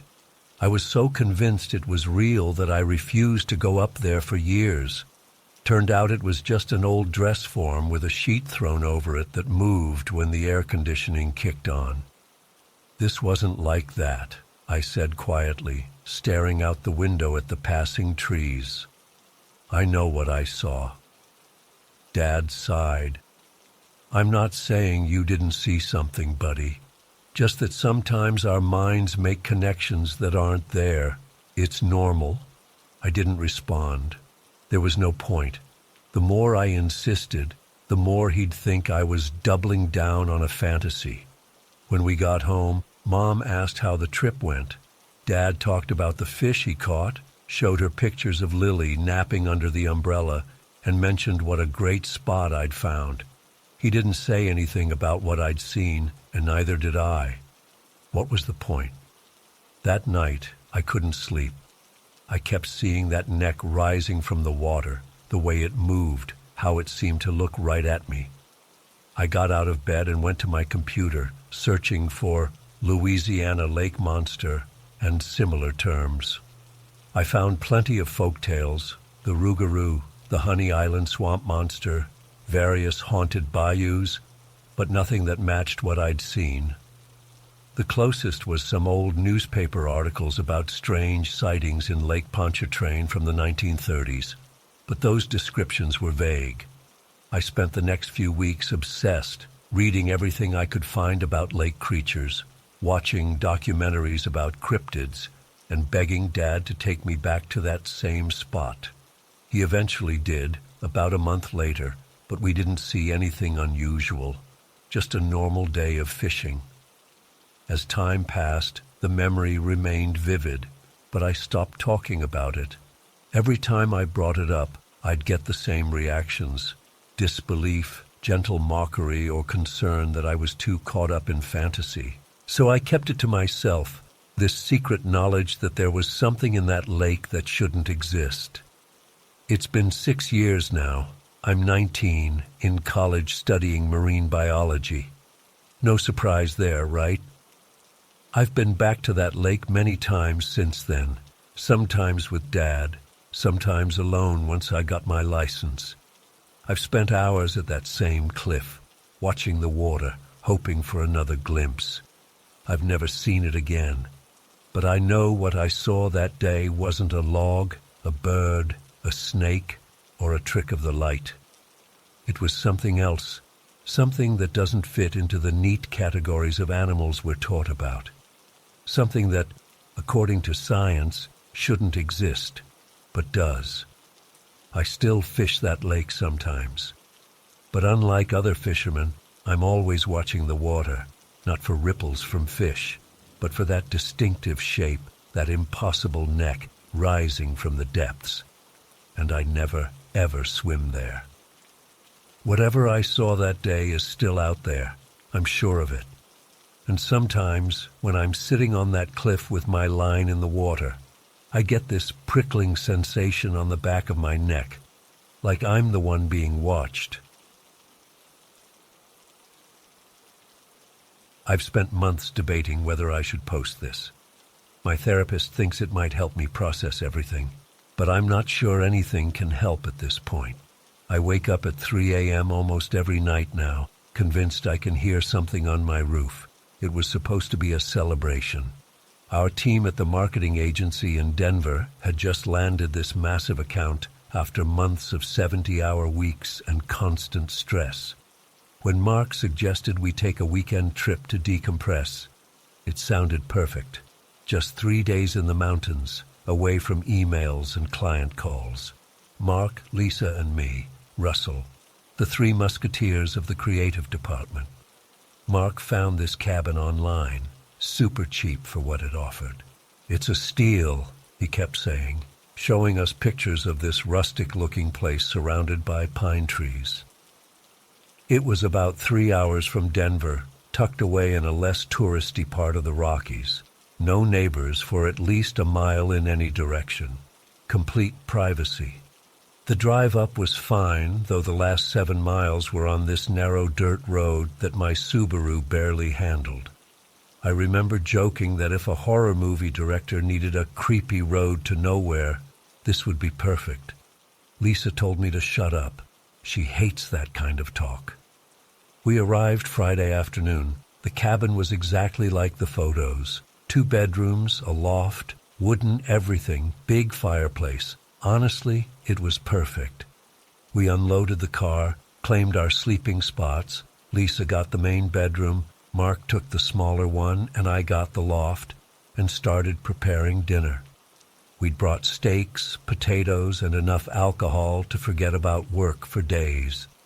That first night was amazing. We grilled on the deck, drank wine, and sat outside stargazing. The sky was incredible. No light pollution, just millions of stars.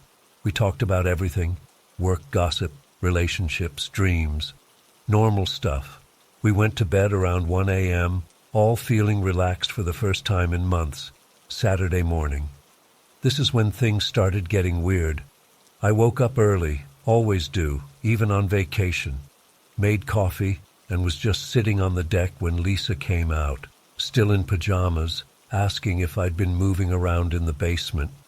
The cabin didn't have a basement.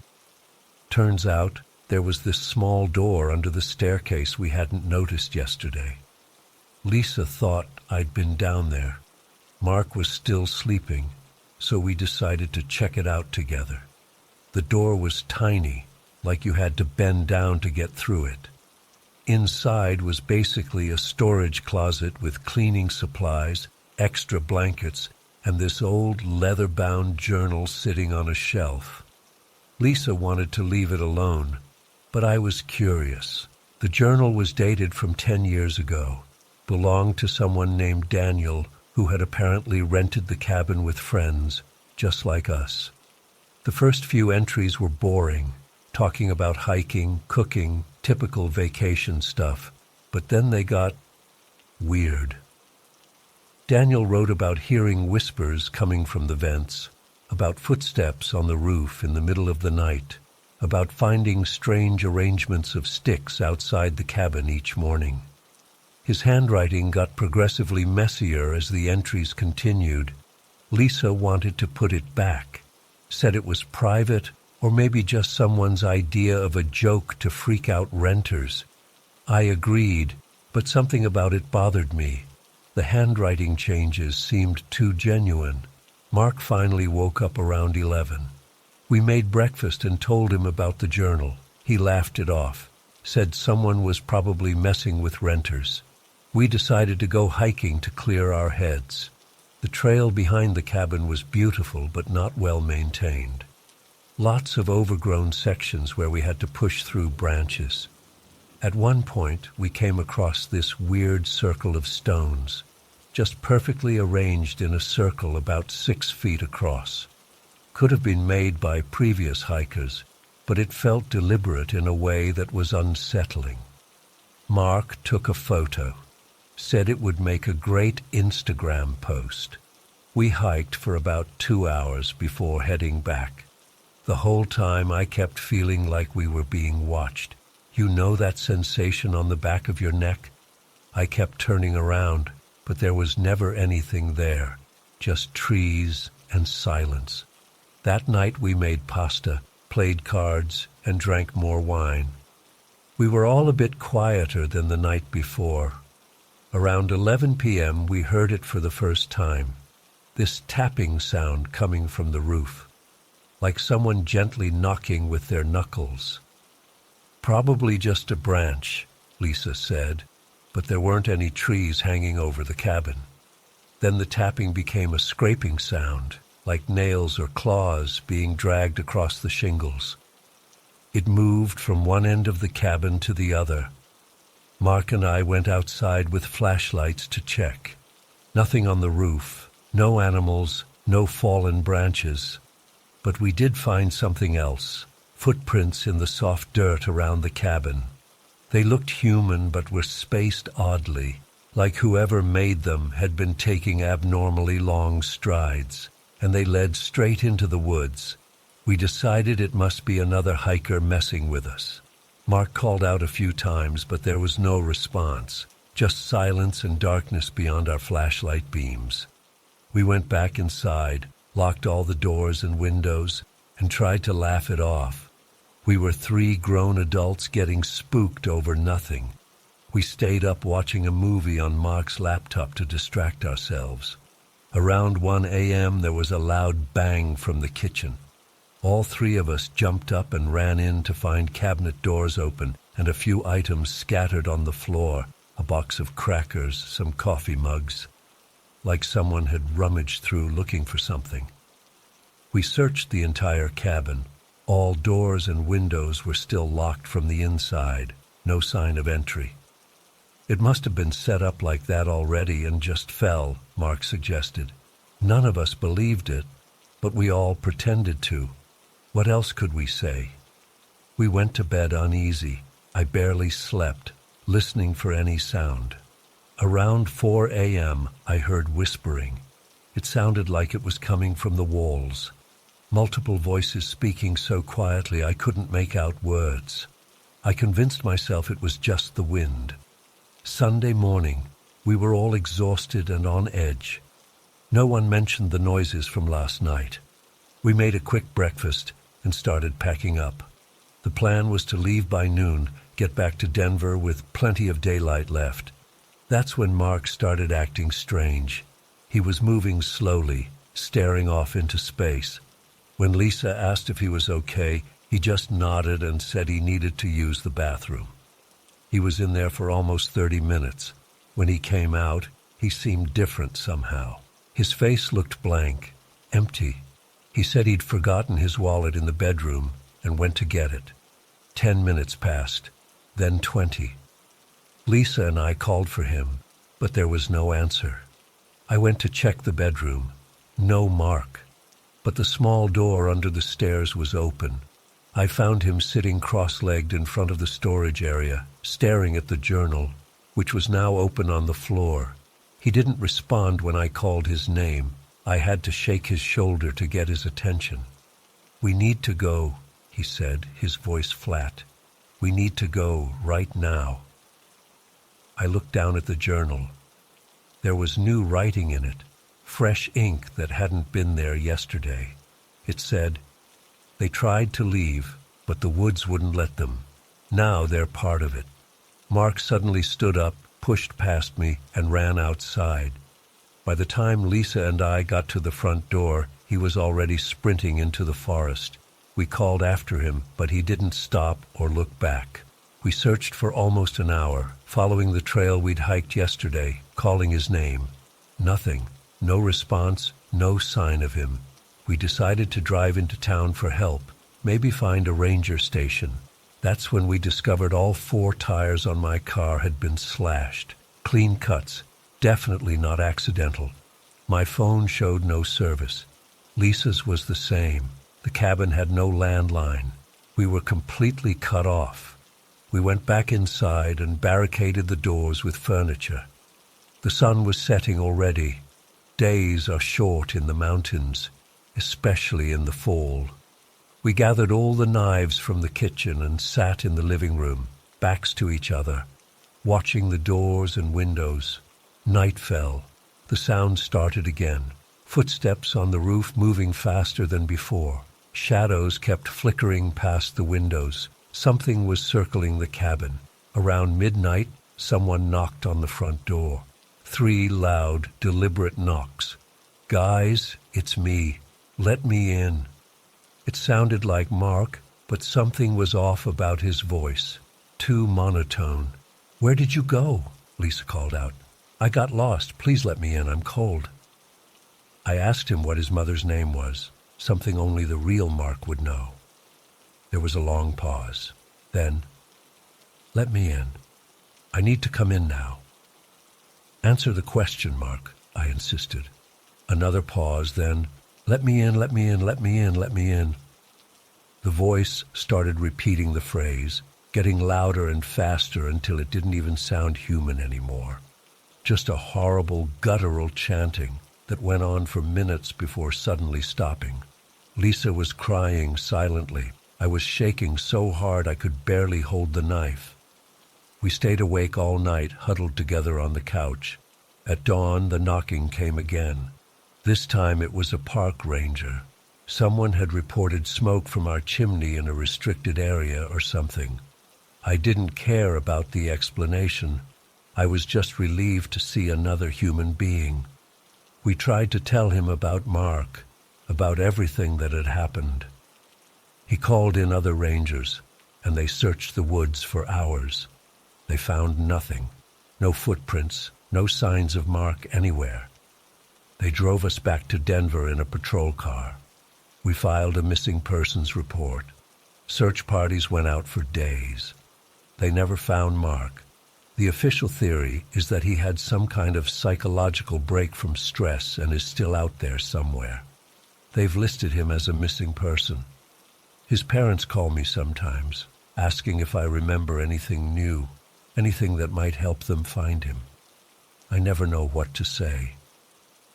2 months after it happened, I received a package at my apartment. No return address. Inside was the journal from the cabin. I don't know how anyone knew where I lived. The journal had a new entry at the end, written in what looked like Mark's handwriting. It said, "I'm home now. It just watches." I burned the journal that night in my bathtub. I still have nightmares about the cabin, about Mark's voice at the door, about what might have been wearing his face. Lisa and I don't talk anymore. She moved to California last month, said she couldn't handle staying in Denver with the memories. I don't blame her. I still jump whenever I hear footsteps above me, even though I live on the top floor of my building. Sometimes I wake up at night and find things moved in my apartment. Nothing major, just small things out of place. A coffee mug on the counter when I'm sure I put it in the dishwasher. My keys on the table instead of the hook by the door. Last week I found a small circle of stones arranged on my balcony, just like the one we saw in the woods. I'm moving next month. I haven't told anyone where I'm going, not even my family. Sometimes I wonder if Mark is really gone, or if whatever was in those woods is wearing him now, waiting for me to lower my guard. I wonder if it can follow me wherever I go. I don't think I'll ever know what happened in that cabin. I'm not sure I want to. All I know is that I'll never go back to the mountains again. And if you ever find a leather-bound journal in a rental cabin, for God's sake, leave it where you found it.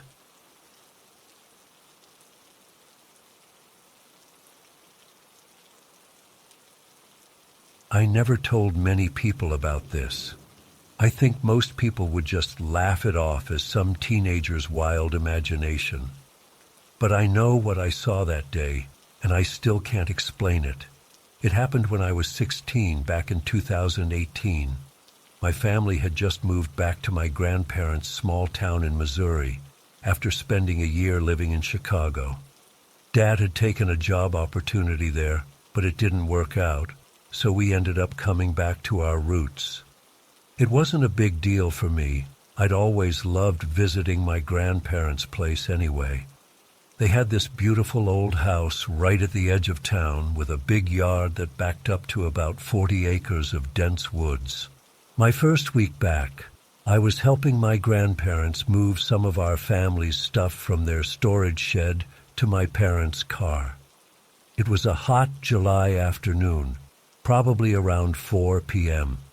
The air was thick with humidity, and I remember sweat running down my back as I carried boxes from the shed to the driveway.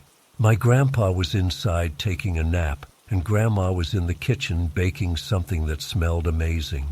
My parents had gone into town to sort out some paperwork, so I was alone outside. I had just grabbed 2 medium-sized boxes of old photo albums. Nothing heavy, just awkward to carry. The shed was about 60 feet from where we had parked the car, with a stretch of overgrown grass between them. I remember thinking how much I hated the mosquitoes that kept buzzing around my ears. I was about halfway to the car when I felt it. You know that feeling when someone's watching you? That weird prickle at the back of your neck?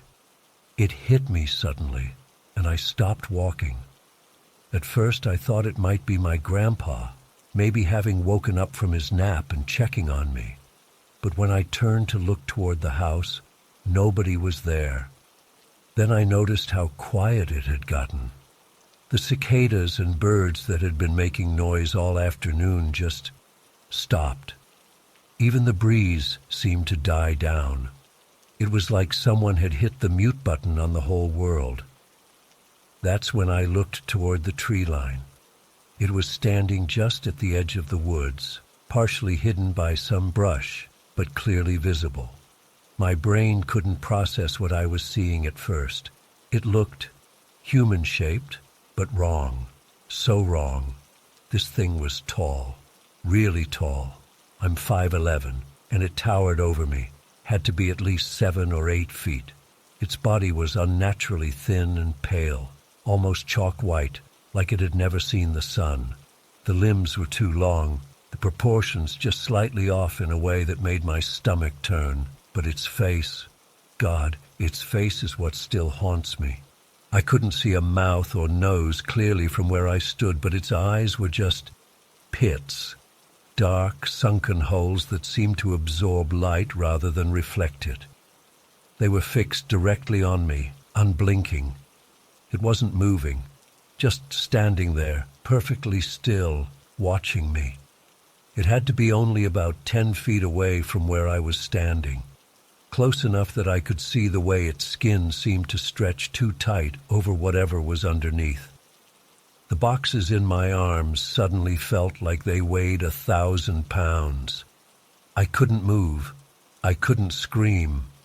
I just stood there, locked in place, staring back at this thing while my heart pounded so hard I could feel it in my throat. I don't know how long we stood there like that. It might have been seconds, might have been minutes. Time felt warped, like I was stuck in some glitch in reality. The air around us seemed frozen, and I remember feeling like I couldn't get enough oxygen into my lungs. Then it moved. Not toward me, thank God. Its head tilted slightly, just a few degrees, like it was studying me. Then, in one fluid motion that was way too fast for something that size, it turned and ran into the woods. It didn't crash through the underbrush like a person would. It moved silently, almost gliding between the trees until it disappeared into the shadows. The moment it was gone, sound came rushing back. Birds, insects, the distant rumble of a tractor from the neighboring farm. My muscles unlocked, and I dropped both boxes. The photo album spilled out onto the grass, but I didn't care. I ran faster than I've ever run in my life, straight back to my grandparents' house. I nearly tore the screen door off its hinges getting inside. My grandma found me in the kitchen, hyperventilating, unable to form words. She thought I was having some kind of asthma attack. I've never had asthma, and was about to call 911 when I finally managed to tell her that I'd seen something in the woods. I didn't give her details. How could I? It sounded insane even in my own head. I just said I'd seen someone watching me from the trees and got scared. She assumed it was a trespasser or maybe a hunter who'd wandered onto their property. Grandpa got his shotgun and went to check, but of course there was nothing there. When my parents got back a couple hours later, I was still shaken. I kept looking out the windows, jumping at every sound.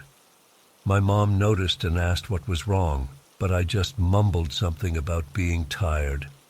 I didn't want to talk about it. I didn't want to sound crazy.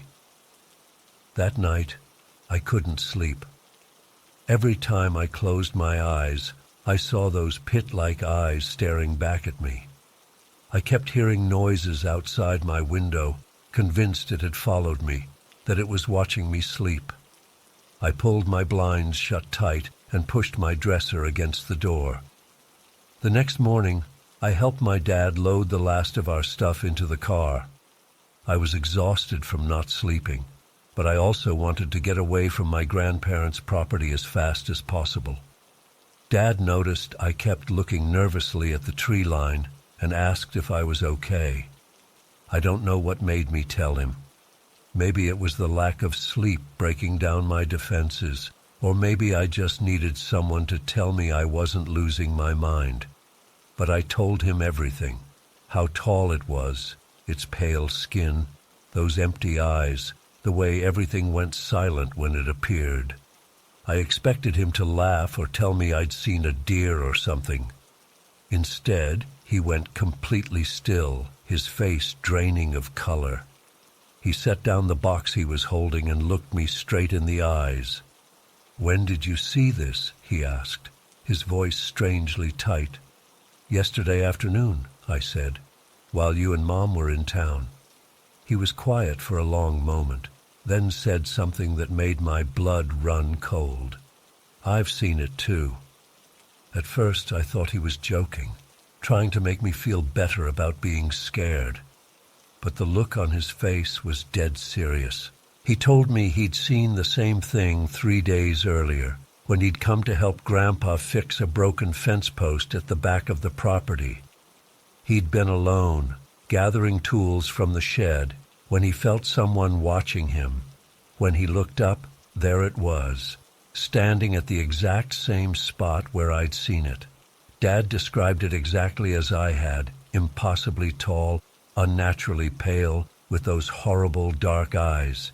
He said it had just watched him for maybe 30 seconds before turning and disappearing into the trees. He hadn't told anyone because he thought he was hallucinating from the heat. We sat in silence for a minute, both trying to process what this meant. Then Dad said, "Your mother's seen it too." Apparently, Mom had seen it the previous summer when we were visiting. She'd been picking blackberries from the bushes that grow near the wood's edge when she felt that same sensation of being watched. She'd turned around, and there it was. Just like with us, it had only watched her before retreating into the forest.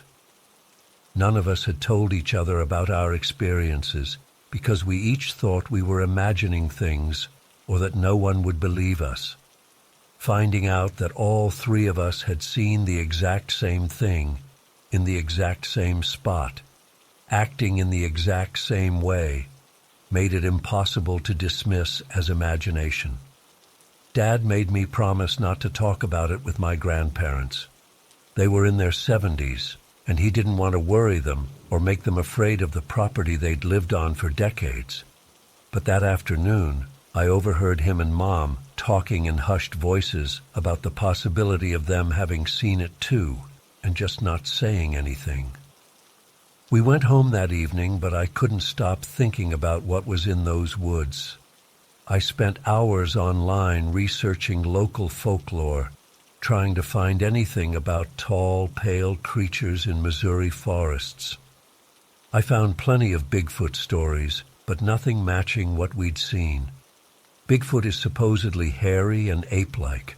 This thing was hairless, its skin tight like it had been shrink-wrapped to its skeleton. Over the next few weeks, I tried to convince myself it was some kind of shared delusion or a weird coincidence. Maybe we'd all seen a very tall person with a skin condition who liked to hike through private property. But deep down, I knew that wasn't right. Normal people don't stand motionless, staring at strangers. They don't move the way this thing moved, and they certainly don't create that bubble of silence around them. The weirdest part of all this is that Despite how terrifying it was, the creature never actually threatened any of us. It just watched. It could have easily caught me if it wanted to. The way it moved, it was fast enough. But it seemed content just to observe. 2 months after our encounter, we visited my grandparents again for Labor Day weekend. I was terrified of going back, but I didn't know how to explain to my parents why I wanted to stay home without bringing up the very thing we'd all silently agreed not to discuss anymore. The visit was normal at first. We grilled burgers, played cards, watched football on TV, but I refused to go outside alone. I made sure someone was always with me if I had to step out, even just to grab something from the car. On the second day, my grandpa asked me to help him pick some tomatoes from his garden, which was closer to the house, away from the woods. I agreed, figuring we'd be in plain sight of the kitchen windows where my mom and grandma were preparing dinner. While we were picking tomatoes, Grandpa suddenly stood up straight and looked toward the tree line. I followed his gaze, my heart sinking. There was nothing there, at least nothing I could see, but Grandpa kept staring.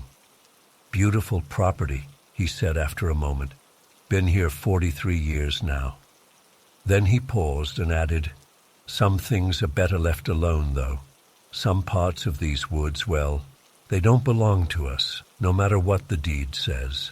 I wanted to ask him what he meant, if he'd seen it too, but the words stuck in my throat. He turned back to his tomatoes and the moment passed. But I've always wondered if he was trying to tell me something, in his own way. That was 5 years ago now. I'm in college, studying environmental science, ironically enough. My grandpa passed away last year, and Grandma moved into an assisted living facility in town. Their house sits empty, waiting to be sold, but so far there haven't been any takers. I've only been back to the property once since then, to help my parents clean out some of Grandma's things. I didn't go near the woods.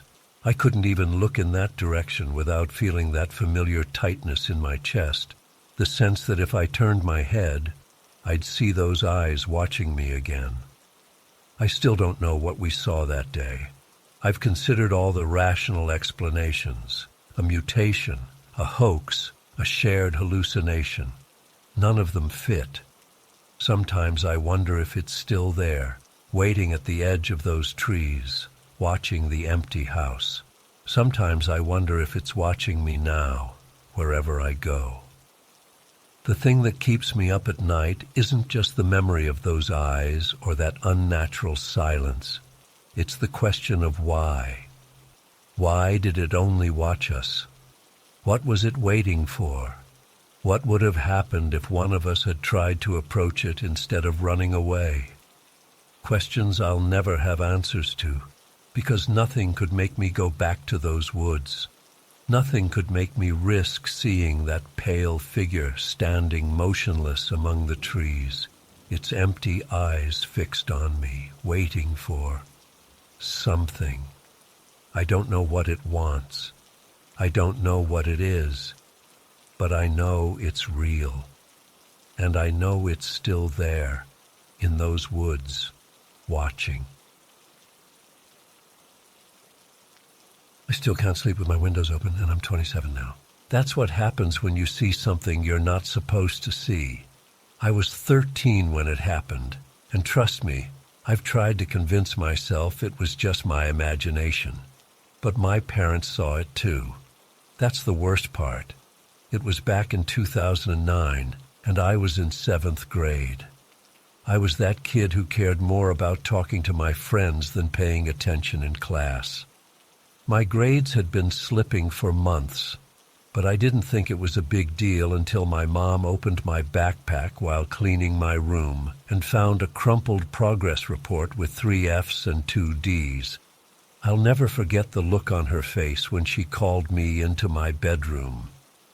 She was sitting on my bed, the paper smoothed out next to her, her face this weird mix of disappointed and worried that only parents can pull off. "Victoria, what is this?" she asked, pointing to the paper. My stomach dropped. I tried playing it cool, saying stuff like, "It's just midterm grades, and I can bring them up before the semester ends." But Mom wasn't having it. She called Dad in, and that's when things got serious. The argument was bad, really bad.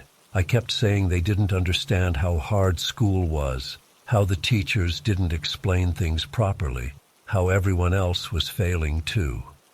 Dad raised his voice, which almost never happened, and said I was grounded until my grades improved. No hanging out with friends, no mall trips, no phone after school, no computer except for homework, he said, his face all red. "This is so unfair. You're ruining my life," I screamed back, slamming my door and throwing myself onto my bed. It was spring, and all my friends were planning weekend trips to the lake, and the end-of-year dance was coming up. Being grounded basically meant social suicide. I cried for hours that night, convinced my parents were the worst people on earth. The next day at school, I told my friends about my punishment, and they all agreed it was totally harsh. My best friend Amber suggested I should just sneak out one night to prove I could. At first, I laughed it off, but the idea took root in my head. By the time I got home, I was determined to do it. We lived in this old 2-story house in a rural part of Tennessee. Our backyard stretched out for about 100 feet before meeting the edge of a dense forest. The woods had always been there, this constant backdrop to my childhood. I'd played near the edges plenty of times during the day, but never ventured deep inside, and certainly never at night. I waited 3 days before making my move. It was a Tuesday night in April, unseasonably warm. My parents went to bed around 10:30 like always. I laid in my bed fully dressed, waiting until midnight when I was sure they'd be asleep. When my alarm silently vibrated under my pillow, I slipped on my sneakers, grabbed my jacket, and carefully opened my window. Our house had this old oak tree growing near my second-floor window. I'd climbed down it a couple times before when playing, so I knew exactly which branches would hold my weight. The bark was rough against my palms as I lowered myself branch by branch until my feet touched the ground. The night was clear, with a half-moon providing just enough light to see. The forest edge looked darker than usual, like a wall of pure black cutting off the yard. For a second, I hesitated. There was this weird feeling in my gut, like when you're at the top of a high diving board looking down, but I brushed it off as nerves about getting caught. "Don't be such a baby," I whispered to myself, zipping up my jacket against the slight chill. I crossed the lawn quickly, staying low just in case my parents happened to look out their bedroom window. My plan was simple: just go into the woods for a bit, maybe take a picture as proof for my friends, then head back. I wasn't trying to go far, just far enough to feel like I'd won something back from my parents. The grass was damp with dew as I approached the tree line. That's when I noticed something odd. Among the regular tree trunks was one that seemed different. It was about 15 feet inside the forest, standing slightly apart from the other trees. Even in the dim moonlight, I could tell it was darker than the surrounding trunks, almost like it was absorbing the light around it. I squinted, trying to get a better look. The trunk seemed to be shaking, not like when wind blows through branches, but more like it was trembling on its own. I took a few hesitant steps into the forest, curiosity overriding my growing unease. Dry leaves and twigs crunched under my sneakers as I moved closer. The air felt heavier here, like it was pressing down on my skin. The tree trunk was about as thick as a telephone pole, but had no visible branches or leaves sprouting from it. Its surface looked rough, but not quite like bark, more like something trying to imitate bark. I was maybe 10 feet away when it happened. The trunk moved. Not the subtle shaking I'd noticed before, but a deliberate, purposeful movement. It bent in the middle, where no joint should be, and slowly, agonizingly, it straightened up. It stood up. The sound is what I remember most clearly, this horrible cracking noise, like someone breaking dozens of sticks at once, like bones snapping. What I had thought was a tree trunk was now at least 7 feet tall. Where the top of a tree should have been was instead a long, protruding face, if you could even call it that. It had no clearly defined features except for what appeared to be a mouth, a dark split running horizontally across the upper portion of the head. I couldn't move. It was like my feet had grown roots into the forest floor. My breath came in short, shallow gasps as my brain struggled to process what I was seeing. The creature took a step toward me. Its movement was jerky and unnatural, like it wasn't used to walking. Another step. The cracking sound continued with each movement, as if its body was breaking and reforming with every step. In the moonlight filtering through the trees, I caught a glimpse of what was inside that mouth-like opening as it widened. Teeth. Dozens of them. Not like human teeth, but thin, needle-like protrusions pointing in all directions. They reminded me of splinters or thorns gleaming wetly in the dim light. I wanted to scream. I wanted to run. But my body wouldn't respond. It was like those nightmares where danger is approaching, but you're frozen in place. All I could do was watch as this thing, this impossible thing, moved toward me with clear purpose. It was maybe 5 feet away when I finally found my voice. The scream that came out of me didn't even sound human. It was high and thin and desperate, the kind of sound you'd expect from a wounded animal. That's when I heard the loudest noise I've ever experienced in my life, a deafening boom that seemed to shake the entire forest. The creature jerked backward, making that awful cracking sound again. A second boom followed, and the thing retreated further, its movements now faster and more fluid. I turned around so fast I nearly fell. Standing at the edge of the forest was my dad, illuminated by the moonlight, holding his old shotgun. The barrel was still smoking. Behind him was my mom, her hands pressed against her mouth, tears streaming down her face. The creature made a sound then, a high, whistling noise that seemed to come from everywhere and nowhere at once. It slipped backward into the deeper darkness of the forest, its movements now quick and spider-like. Within seconds, it had vanished completely. I ran to my parents and practically threw myself into their arms, sobbing uncontrollably. My dad kept the shotgun aimed at the woods with one hand while holding me tight with the other. "Get in the house," he said, his voice steady but tight with fear. Now, we backed away from the forest edge together, not turning our backs until we reached the porch. Once inside, Dad locked the door and pulled all the curtains closed while Mom sat me at the kitchen table, her hands shaking as she made hot chocolate I couldn't drink. "What were you doing out there?" she kept asking, but I could barely speak through my tears. Dad joined us after checking all the doors and windows. "Victoria, what did you see out there?" he asked, his face pale and drawn. When I finally managed to tell them about the tree trunk that wasn't a tree, Dad and Mom exchanged this look I'll never forget. Not disbelief, but confirmation. Like I'd just verified something they had suspected, but hoped wasn't true. "Your grandfather used to talk about something in these woods," Dad said quietly. "I always thought they were just stories to keep us from wandering too far as kids." We stayed up the rest of the night, huddled together in the living room with all the lights on. Nobody suggested calling the police. What would we even say? We saw a tree that stood up and walked? The next morning, Dad went out to check the area where I'd seen the creature.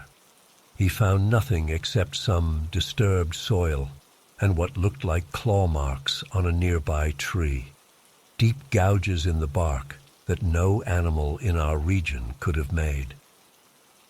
2 weeks later, we moved across the state. Dad said it was for his new job, but I knew the real reason. We never talked about what happened that night, at least not directly. Sometimes I'd catch Mom staring out windows at dusk with this worried look on her face, or Dad checking the locks twice before bed. The worst part? Our new house also backs up to a forest, different woods, but woods all the same. On windy nights, I can hear the trees swaying, branches scraping against each other, that cracking sound. And sometimes, when I look out my window late at night, I could swear one of those distant trunks isn't quite in the same place it was before. I don't sneak out anymore. I keep my grades up. I listen to my parents, and I never ever go into the woods alone, because I know what's out there now, and I know that it might have followed us.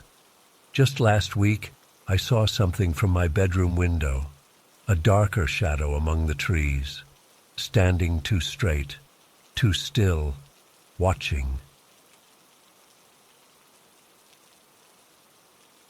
I don't even know where to begin with this. I've been staring at my screen for hours trying to type this out, but my hands keep shaking. It's been 3 weeks since I got back from that cabin, and I still can't sleep for more than an hour or two without jolting awake, drenched in sweat.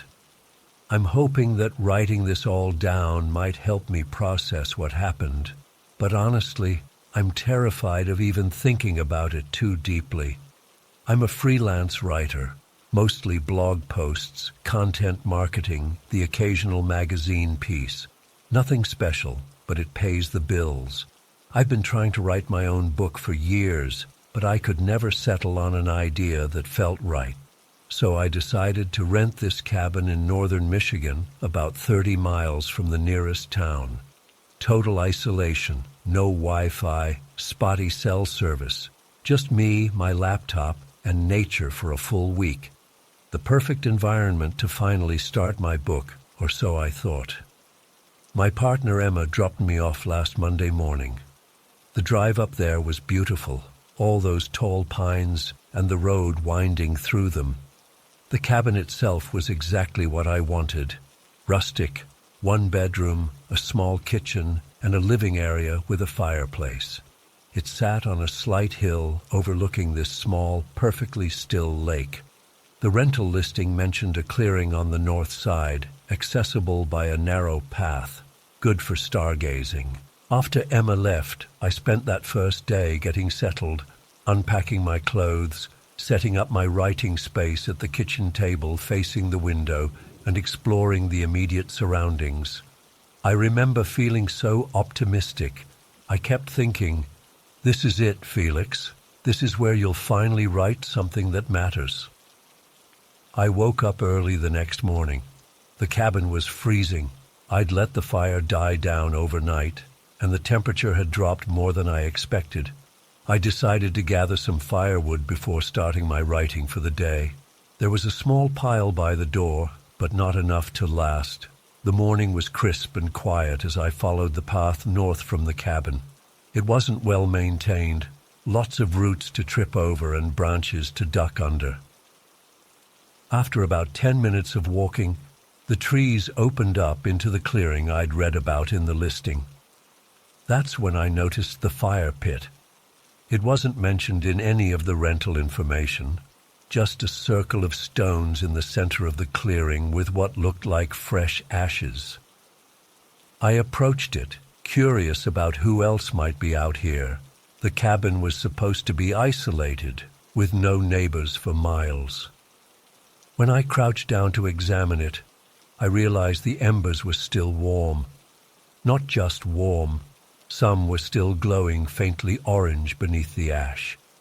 Someone had been here very recently.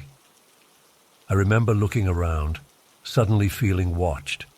but there was nothing but trees and silence. And I mean complete silence. It wasn't something I noticed right away, but as I stood there looking at that fire pit, I realized I couldn't hear anything. No birds singing, no insects buzzing, no leaves rustling, just absolute, perfect stillness. It felt like someone had pressed mute on the entire forest. I don't know why, but I had this overwhelming urge to make sure the fire was completely out. There had been warnings about forest fires in the rental information, and the idea of one starting from this random fire pit freaked me out. So I started stomping on the embers, making sure they were fully extinguished. I even unzipped my pants and urinated on them just to be absolutely certain. As soon as my urine hit the embers, this thick, sour-smelling smoke rose up, way more than should have come from what was left of the fire. It was dense, almost oily, and it surrounded me in seconds. I started coughing and tried to back away, but it seemed to follow me, clinging to my clothes and skin. When the smoke finally cleared, I wasn't alone anymore. They were standing in a perfect circle around me, about a dozen of them, small, none taller than maybe 4 feet, wearing these crude hooded garments that looked like they were woven from some kind of plant material. At first, I thought they might be children playing some kind of prank, but then one of them shifted slightly, and I saw its face. I don't know how to describe it without sounding crazy. It was like a rodent, but not exactly. The face was covered in this thin black hair that moved slightly, even though there was no wind. Its eyes were huge and completely black, no whites at all, and they reflected the morning light like polished stones. But the worst part was the breathing. It wasn't normal. It moved in visible waves up their bodies, like ripples under their skin. I couldn't move. It wasn't just fear, though I was terrified. It was like my muscles had locked up completely. I tried to scream, but nothing came out. I tried to run, but my legs wouldn't respond. I just stood there, frozen, as they began to move toward me in perfect unison. One of them reached out. Its hand had too many fingers, 6 or 7, I think, long and thin like twigs, with no visible joints. As it touched my forehead, I felt this pressure behind my eyes, as if something was pushing its way into my skull. It didn't hurt exactly, but I could feel movement inside my head, like something digging through my brain. The sensation reminded me of those documentaries about parasitic wasps that lay eggs inside other insects. Something foreign, invasive, searching. I don't remember much after that.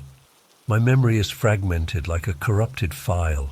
I have flashes, their faces getting closer, a sound like rushing water that seemed to come from inside my own head, the smell of rotting vegetation. I remember one of them speaking, but not with words, more like images and sensations pushed directly into my mind. The next clear memory I have is waking up on the ground in the clearing. The sun was in a completely different position. Hours had passed. There was no sign of the creatures, the fire pit, or even the smoke. Just me, lying in a perfectly normal forest clearing where birds were singing and insects were buzzing like nothing had happened. I ran back to the cabin, stumbling and falling several times. My clothes were clean, no dirt, no ash, no evidence I'd been lying on the forest floor for hours. I locked the door behind me and sat on the bed, trying to make sense of what had happened. I told myself it was a hallucination, maybe something toxic in that smoke, or hell, maybe there were mushrooms growing near that fire pit that I'd somehow inhaled. I didn't go outside again that day. I tried to write, to stick to my plan, but I couldn't focus. Every noise made me jump. I kept seeing movement in my peripheral vision. That night I barely slept, jumping at every creak and groan of the cabin settling. The next morning, I convinced myself I'd imagined the whole thing. Stress, isolation, An overactive writer's imagination. That had to be it. I forced myself to sit at my laptop and start typing. I remember opening a new document and staring at the blank page, and then nothing. I don't remember the rest of that day, or the next, or any day after that until Sunday morning when Emma arrived to pick me up. I was sitting at the kitchen table, and she was saying something about being ready to go, that our week was up. I remember feeling completely disoriented, like I'd just woken up from a deep sleep. Emma was grabbing my suitcase, asking if I'd packed everything, saying we needed to get on the road before traffic got bad. "Our week?" I asked, and she looked at me strangely. "Yeah, your writing retreat, the one you've been talking about for months. Are you okay?" I wasn't okay. I had lost 5 days, 5 entire days that I couldn't account for, but I nodded and mumbled something about being tired from writing so much. That's when I noticed my laptop was open. I walked over to look at the screen and saw a document was open, not a blank one, a completed manuscript, 284 pages, according to the counter at the bottom of the screen. The title page read, "The Book of Aramati." I started scrolling through it, my heart pounding harder with each page. It was a complete book, fully formatted, with chapters and sections and an index. But I didn't remember writing any of it. Not a single word. It was about them, the creatures from the clearing, the Aramati, as the book called them. It described them as the lonely ones, ancient beings that grew from methane bubbles at the bottom of lakes. It detailed their culture, their language, their history, how they wove clothing from algae and lived in communities beneath the water's surface, how they could breathe both air and water, how they communicated through thought and memory rather than spoken words. There were illustrations too, crude diagrams I apparently had drawn using some basic graphics program. They showed the anatomy of the Aramati, their underwater dwellings, maps of their territories. The last chapter was about a disease, a mind rot that had decimated their population, leaving only a small group alive. It described symptoms, memory loss, confusion, eventually complete mental collapse followed by physical deterioration. It said the disease could be transmitted through thought contact with infected Aramati. Emma was calling me, saying we needed to leave. I quickly saved the document to a USB drive and closed my laptop. I didn't tell her anything. How could I? It sounded insane, even to me. On the drive home, she kept asking if I was okay, saying I seemed different. I told her I was just tired from all the writing. She asked about the book. Was I happy with how it turned out? I nodded and changed the subject. That night, back in our apartment, I read through the entire manuscript again. Every word was in my writing style, using phrases and expressions I commonly use. But the content, the details about these creatures, this entire mythology, I had no idea where any of it came from. The most terrifying part was at the very end. There was a warning written in first person, as if directly to the reader. If you've read this far, it may already be too late. The disease that killed most of the Aramati isn't just biological. It lives in memory, in thought, in words themselves. By reading about them, by thinking about them, you've opened yourself to infection. I'm sorry. I had no choice but to share this burden. They made me do it. They need new hosts. I haven't told anyone about the manuscript. I haven't tried to publish it or share it. I keep it on that USB drive, locked in my desk drawer. Sometimes I wake up at night and find myself sitting at my computer, the drive in my hand, as if I'd been about to plug it in. I don't remember getting out of bed. I've been having headaches, moments of confusion. Yesterday, Emma found me standing in the kitchen, staring at the wall for what she said was over an hour. I don't remember doing that. And sometimes, out of the corner of my eye, I see ripples moving under my skin, like something breathing beneath the surface. I don't know why I'm sharing this now, maybe as a warning, maybe because I can feel my memories starting to slip away, and I need to record this while I still can. Or maybe because they want me to spread it further. Whatever you do, if you ever find yourself in a forest clearing with a still warm fire pit, don't put it out. Just turn around and walk away. Don't look back. Don't think about what might be watching you from the trees. And if you start to feel fingers behind your eyes, digging through your thoughts like parasites, I'm sorry. I'm so sorry. It's already too late.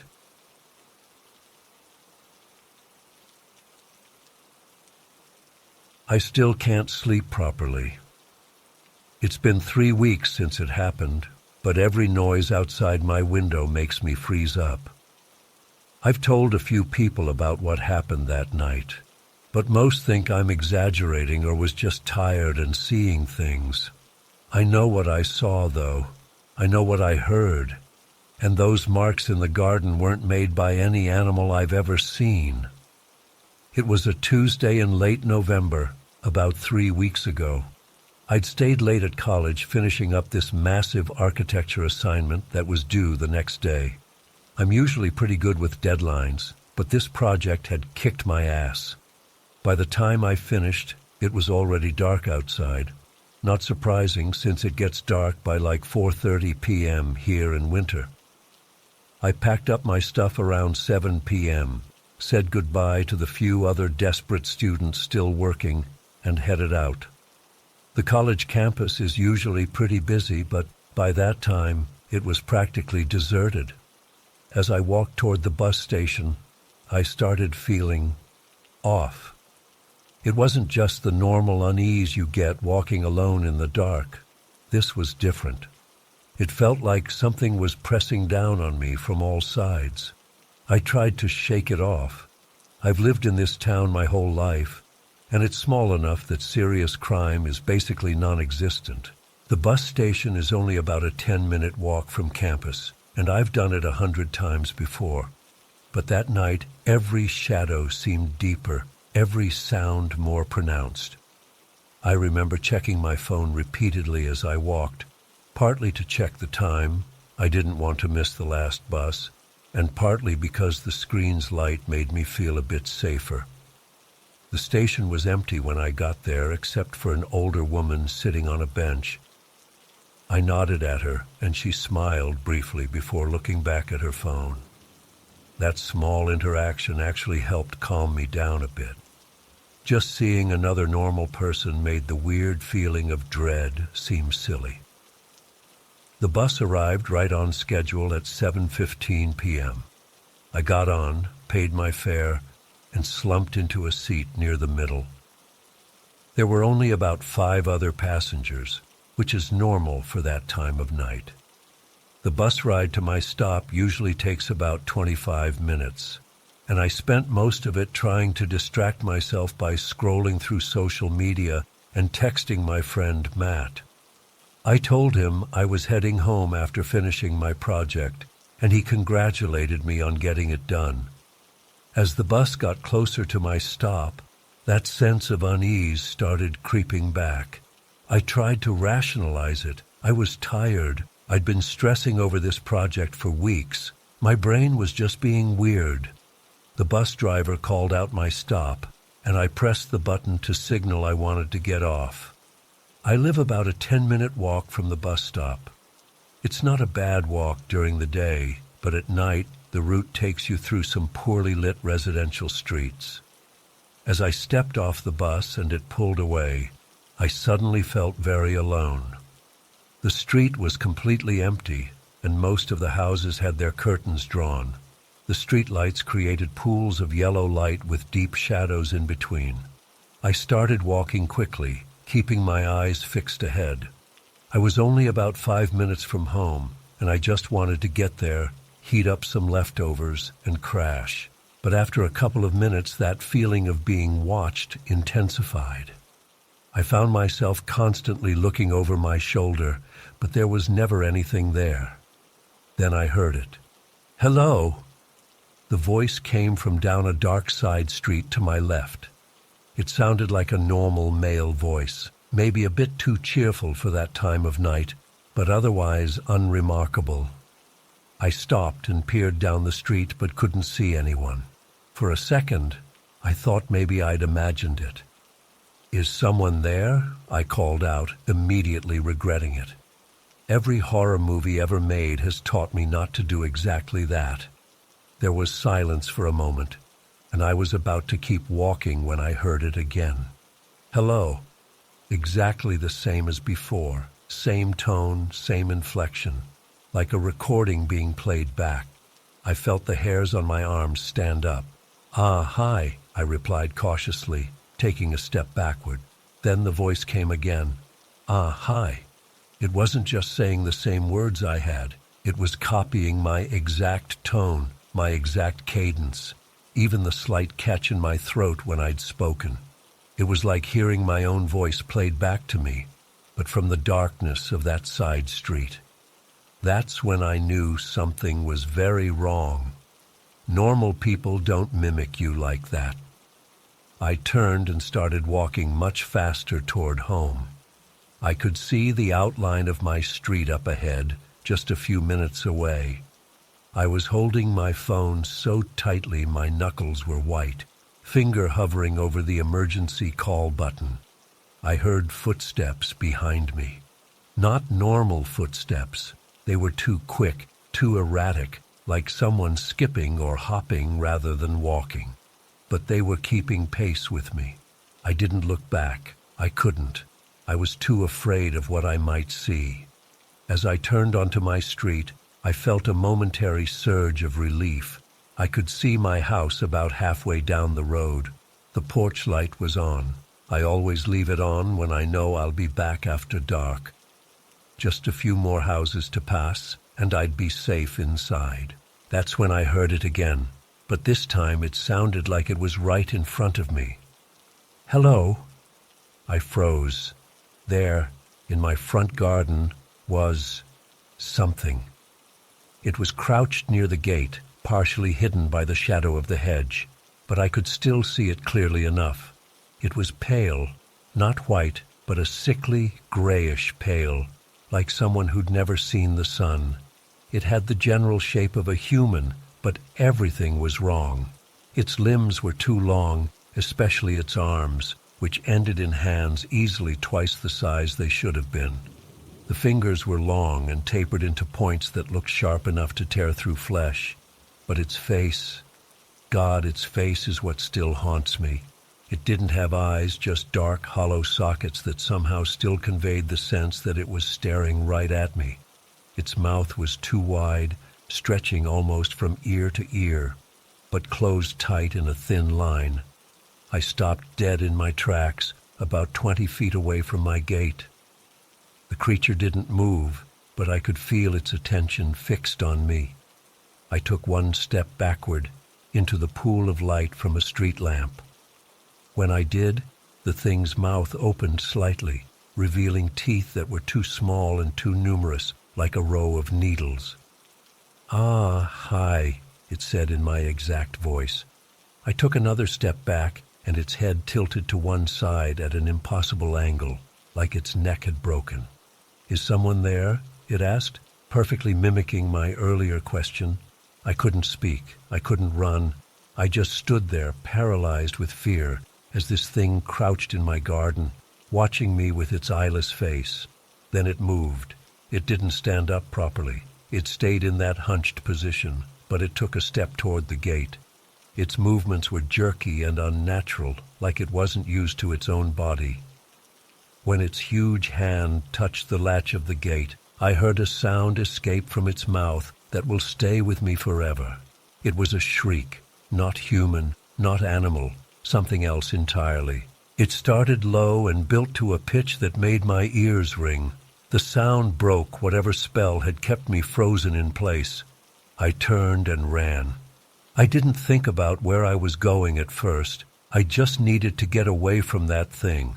But as I ran, I realized there was only one place nearby I could go: Matt's house. He lived about half a mile away, and we'd been friends since primary school. I sprinted the whole way there, not daring to look back, the creature's shriek still echoing in my ears. I pounded on Matt's door when I arrived, gasping for breath, tears streaming down my face. His mom answered, took one look at me, and called for Matt.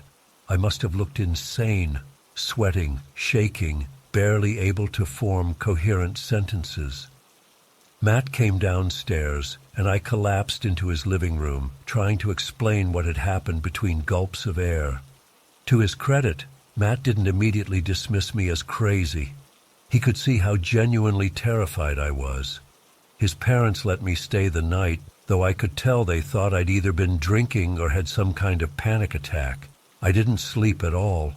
Every time I closed my eyes, I saw that pale face with its empty eye sockets.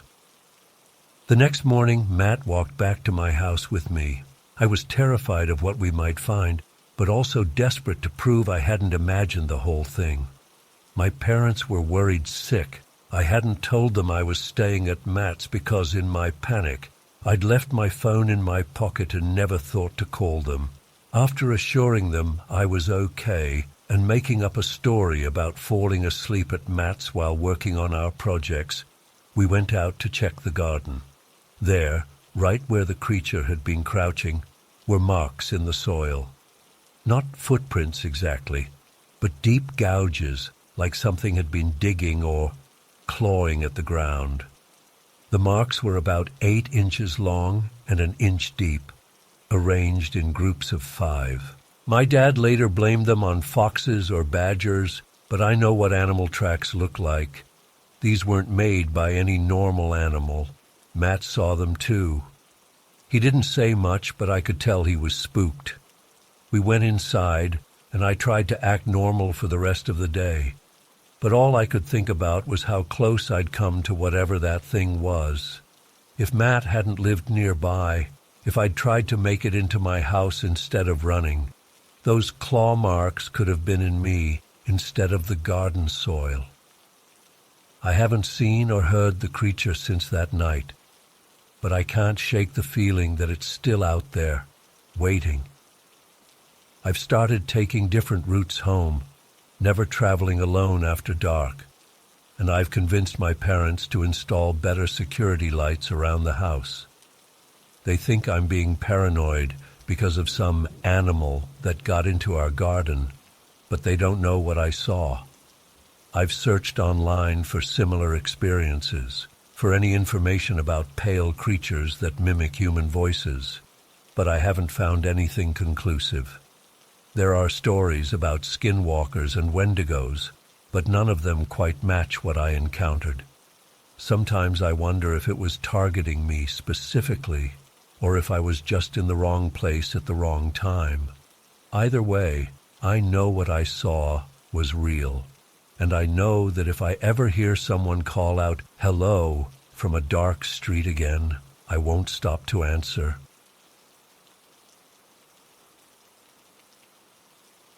I still get goosebumps thinking about what happened that night at Jasper Hill.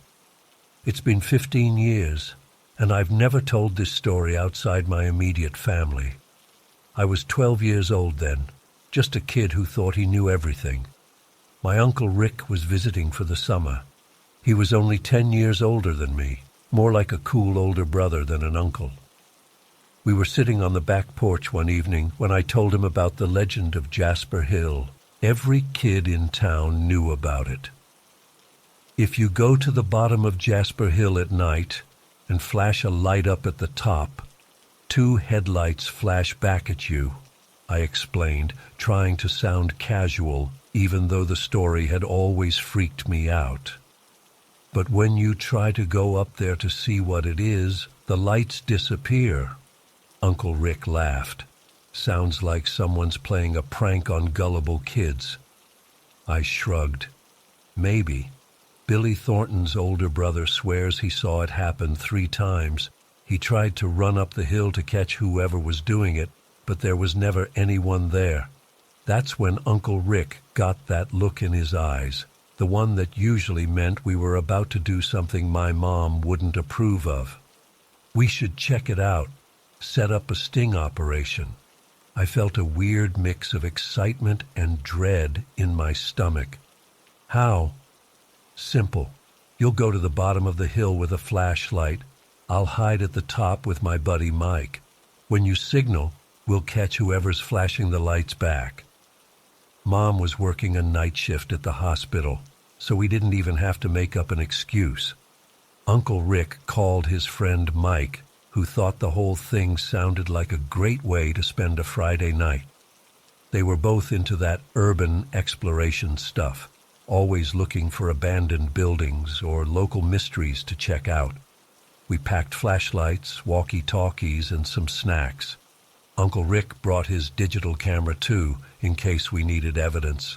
It was late July, still warm, even as the sun started to set. The mosquitoes were vicious, but I was too excited to care. Jasper Hill Park isn't actually much of a park. It's this undeveloped stretch of land at the edge of town with a big hill in the middle. During the day, people sometimes hike there, but at night it's completely deserted.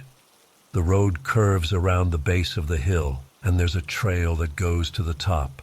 Nothing special about it, except for the legend. We parked Uncle Rick's truck on the service road about a 1/4 mile from the hill. The sun was almost gone by then, with just a thin orange line on the horizon. Uncle Rick handed me a walkie-talkie.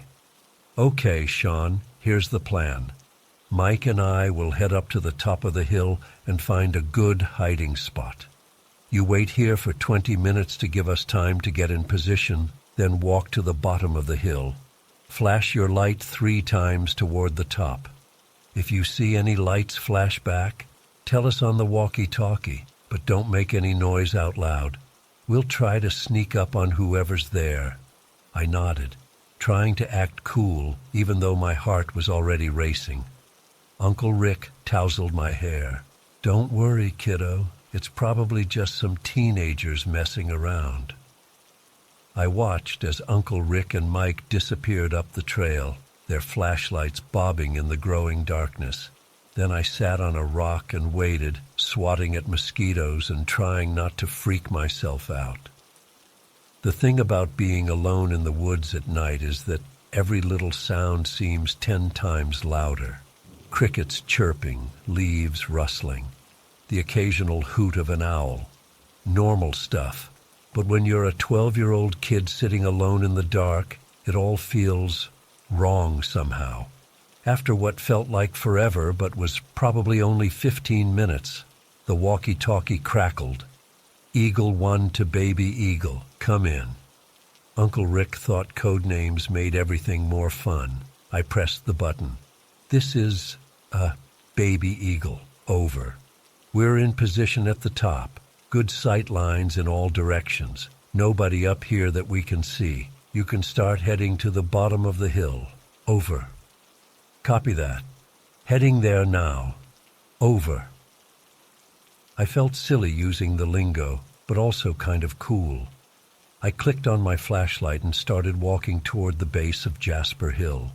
The moon was almost full, so once my eyes adjusted, I could see pretty well. Still, the shadows between the trees seemed darker than they should have been. When I reached the spot at the bottom of the hill where the legend said to stand, I hesitated. Part of me wanted to just fake it, tell Uncle Rick I did it but didn't see anything. But I knew he'd be disappointed, and I didn't want him to think I was a chicken.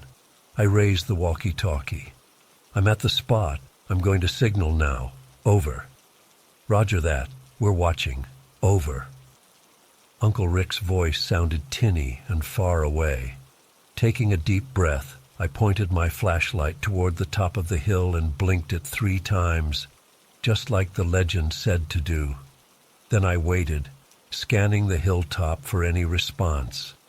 Nothing happened. I tried again, 3 more deliberate flashes. The walkie-talkie crackled. "We see your signal, but there's nothing else up here. Try once more. Over." I flashed the light a third time, 3 slow blinks. That's when I saw them. 2 dim lights at the top of the hill, like car headlights but fainter, blinking back at me. Once, twice, 3 times. My mouth went dry. I fumbled with the walkie-talkie. "Uncle Rick, I see them. 2 lights just blinked back at me." There was a pause, then Uncle Rick's confused voice. "What? There's nothing up here, Sean. It's just us." "But I saw them. 2 lights, like headlights, right at the top. They blinked 3 times, just like my signal." "Sean, I swear there's nothing." His voice cut out momentarily. "Wait, Mike says he thinks he saw something over on the east side. We're going to check it out. Stay where you are. Over." I stood frozen, staring at the top of the hill. The 2 lights I'd seen were gone, but then, slowly, they appeared again. Only this time, they didn't blink. They just stayed on, and they started to get brighter. "Uncle Rick," I whispered into the walkie-talkie, forgetting to press the button at first. I tried again. "Uncle Rick, they're back. The lights are getting brighter." No response. Just static. The 2 lights were definitely growing stronger now, casting an eerie glow over the treetops. And then something strange happened. They started to move. Not toward me, but toward each other. I watched, unable to look away, as the 2 lights merged into one incredibly bright light that seemed to hover above the hill. That's when I noticed the silence. Complete, absolute silence. No crickets, no rustling leaves, no distant traffic sounds from the highway. Nothing. Like someone had hit the mute button on the world. The hair on my arms stood up, and I felt this weird pressure in the air, like right before a thunderstorm. But the sky was clear. I could see stars all around, except for directly above the hill, where that light was getting brighter and brighter. I tried the walkie-talkie again. "Uncle Rick, can you hear me?" Just static. The light above the hill was now so bright it hurt to look at it. I shielded my eyes, and that's when I felt it. A sudden, powerful gust of wind that nearly knocked me off my feet.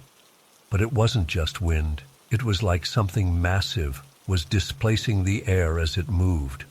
I looked up and saw something. I still don't know how to describe it. A shape, darker than the night sky, moving across the stars. Enormous, silent. The bright light was at its center, but the shape itself seemed to absorb light rather than emit it.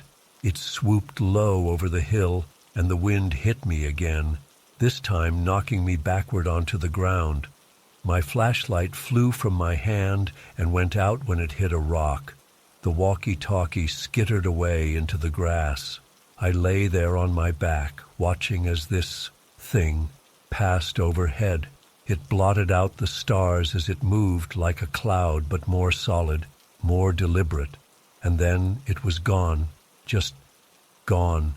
The stars were visible again. The light had vanished, and slowly the sounds of the night began to return. First a single cricket, then another, then the whole chorus of night insects. I lay there for what felt like forever, my heart pounding so hard I thought it might break through my ribs. Finally, I managed to get up on shaky legs. I found my flashlight, but it wouldn't turn on. Dead. The walkie-talkie too. Nothing but silence when I pressed the button. I don't remember deciding to climb the hill, but suddenly I was doing it, stumbling up the trail in the dark, calling out for Uncle Rick. My voice sounded weird in the still air, like it wasn't traveling properly. When I reached the top, there was no sign of Uncle Rick or Mike. I yelled their names, my voice cracking with panic. Nothing. I was about to start back down when I noticed something on the far side of the hill. 2 figures standing completely still, facing away from me. Even in the dim moonlight, I recognized Uncle Rick's jacket. "Uncle Rick!" I ran toward them, relief flooding through me. They turned around slowly, and I stopped short. Something was wrong. They were both just standing there, not talking, not moving much. Their eyes looked weird, too wide, like they were seeing something I couldn't. "Uncle Rick," I said, more quietly this time. "Mike, are you guys okay?" Uncle Rick blinked a few times like he was waking up from a dream. "Sean, what are you doing up here? You were supposed to stay at the bottom." His voice sounded normal, but something about his face was off, scared in a way I'd never seen before. "Did you see it?" I asked. "The light? The thing in the sky?" Mike shook his head slightly as if trying to clear it. "We need to go," he said, not answering my question. "Now." "But what about the lights? Did you see who was making them?" "There was no one up here," Uncle Rick said flatly. "No one but us." "But I saw—" "We're leaving," he cut me off. "Right now." We walked back to the truck in complete silence. Uncle Rick and Mike stayed close together, a few steps ahead of me. I noticed they kept looking up at the sky, then quickly looking down again, like they were afraid of what they might see. When we got to the truck, Uncle Rick tried to start it, but nothing happened. The battery was dead. Mike checked his cell phone, also dead. My flashlight, the walkie-talkies, everything electronic we had was completely drained of power. We ended up walking all the way home, 3 miles in the dark. Nobody said a word the entire time. I had so many questions, but something about Uncle Rick's expression told me not to ask them. When we got home, Uncle Rick went straight to the bathroom and threw up. I heard him through the door. Later, I overheard him talking to Mike in the kitchen, their voices low. "We were on the north side the whole time," Mike was saying. "I don't know how we ended up over there. That's what scares me the most. We lost time, Rick. We lost time." Uncle Rick stayed for 3 more days, but he barely left the house. He didn't want to talk about what happened on the hill. Every time I tried to bring it up, he changed the subject or found a reason to leave the room. The night before he left to go back to Michigan, I finally cornered him. "What did you see up there?" I demanded. He looked at me for a long moment, then sighed. "I don't know, Sean. I really don't. One minute we were watching for your signal, and the next, we were on the opposite side of the hill with no memory of how we got there. And there was this feeling like we were being watched, studied." He shook his head. "Some things you're better off not understanding." That was 15 years ago. Uncle Rick has never come back to visit. When I call him on holidays, we talk about normal stuff, work, sports, family, but never about that night. Mike moved away a few months later. I heard he had some kind of breakdown, but I don't know the details. As for me, I've never gone back to Jasper Hill, not even in daylight. I drive the long way around town to avoid even seeing it in the distance.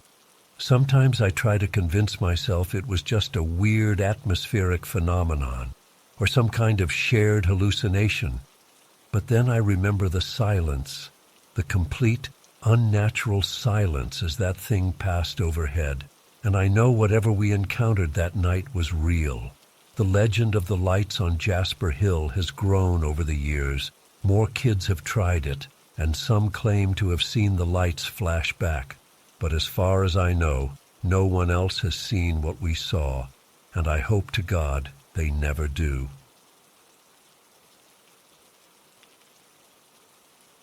I still can't believe I'm finally writing this down. I've carried this for almost 7 years now, and it still keeps me up most nights. I was 17 when it happened, just a stupid kid staying with my grandparents for the summer in rural Tennessee. They lived on this small mountain, nothing fancy, just a modest house with these beautiful woods stretching out behind their property. My grandparents were good people, but strict as hell. No internet after 8 p.m., no staying out late, certainly no smoking or drinking. I was going through that rebellious phase where everything they said just made me want to do the opposite. I'd sneak cigarettes whenever I could, and occasionally raid their medicine cabinet when they went to bed early, which was pretty much every night around 9. About half a mile up the mountain from their place was this weird abandoned property. My grandpa told me about it one morning over breakfast, said some eccentric guy had built an underground house there in the 80s. The guy apparently didn't know what he was doing, built it all wrong, and ended up dying from some severe respiratory infection from the black mold that grew inside. The place had been abandoned ever since. The only part visible from the outside was this concrete entrance and a rusty old windmill that stuck up from the ground. I immediately wanted to check it out, but my grandpa warned me to stay away, saying it was probably structurally unsound and definitely still full of mold. That warning just made it more intriguing to my teenage brain. One night, about 3 weeks into my stay, I was feeling particularly restless. My grandparents had gone to bed around 8:30, and I slipped into their bathroom and took a couple of pills from my grandpa's prescription bottle. I think they were muscle relaxers or something. I wasn't trying to get high exactly, just, I don't know, numb myself a bit. Looking back now, I was such an idiot. Around 11, when I was sure they were asleep, I decided I'd finally go check out that underground house. I grabbed my flashlight, my pack of Marlboros, and I don't know why I did this. I took my grandpa's hunting knife from his drawer. It wasn't a huge knife, maybe a 4-inch blade, but it made me feel safer somehow. I told myself it was for snakes or whatever else might be out there. The night was clear but dark. No streetlights out there, just the moon. I used my phone's light to navigate through the woods behind their property, heading uphill. Even with the pills making me feel slightly floaty, I remember how quiet everything was. The kind of quiet that feels like pressure on your eardrums. After about 20 minutes of hiking, I came across the property.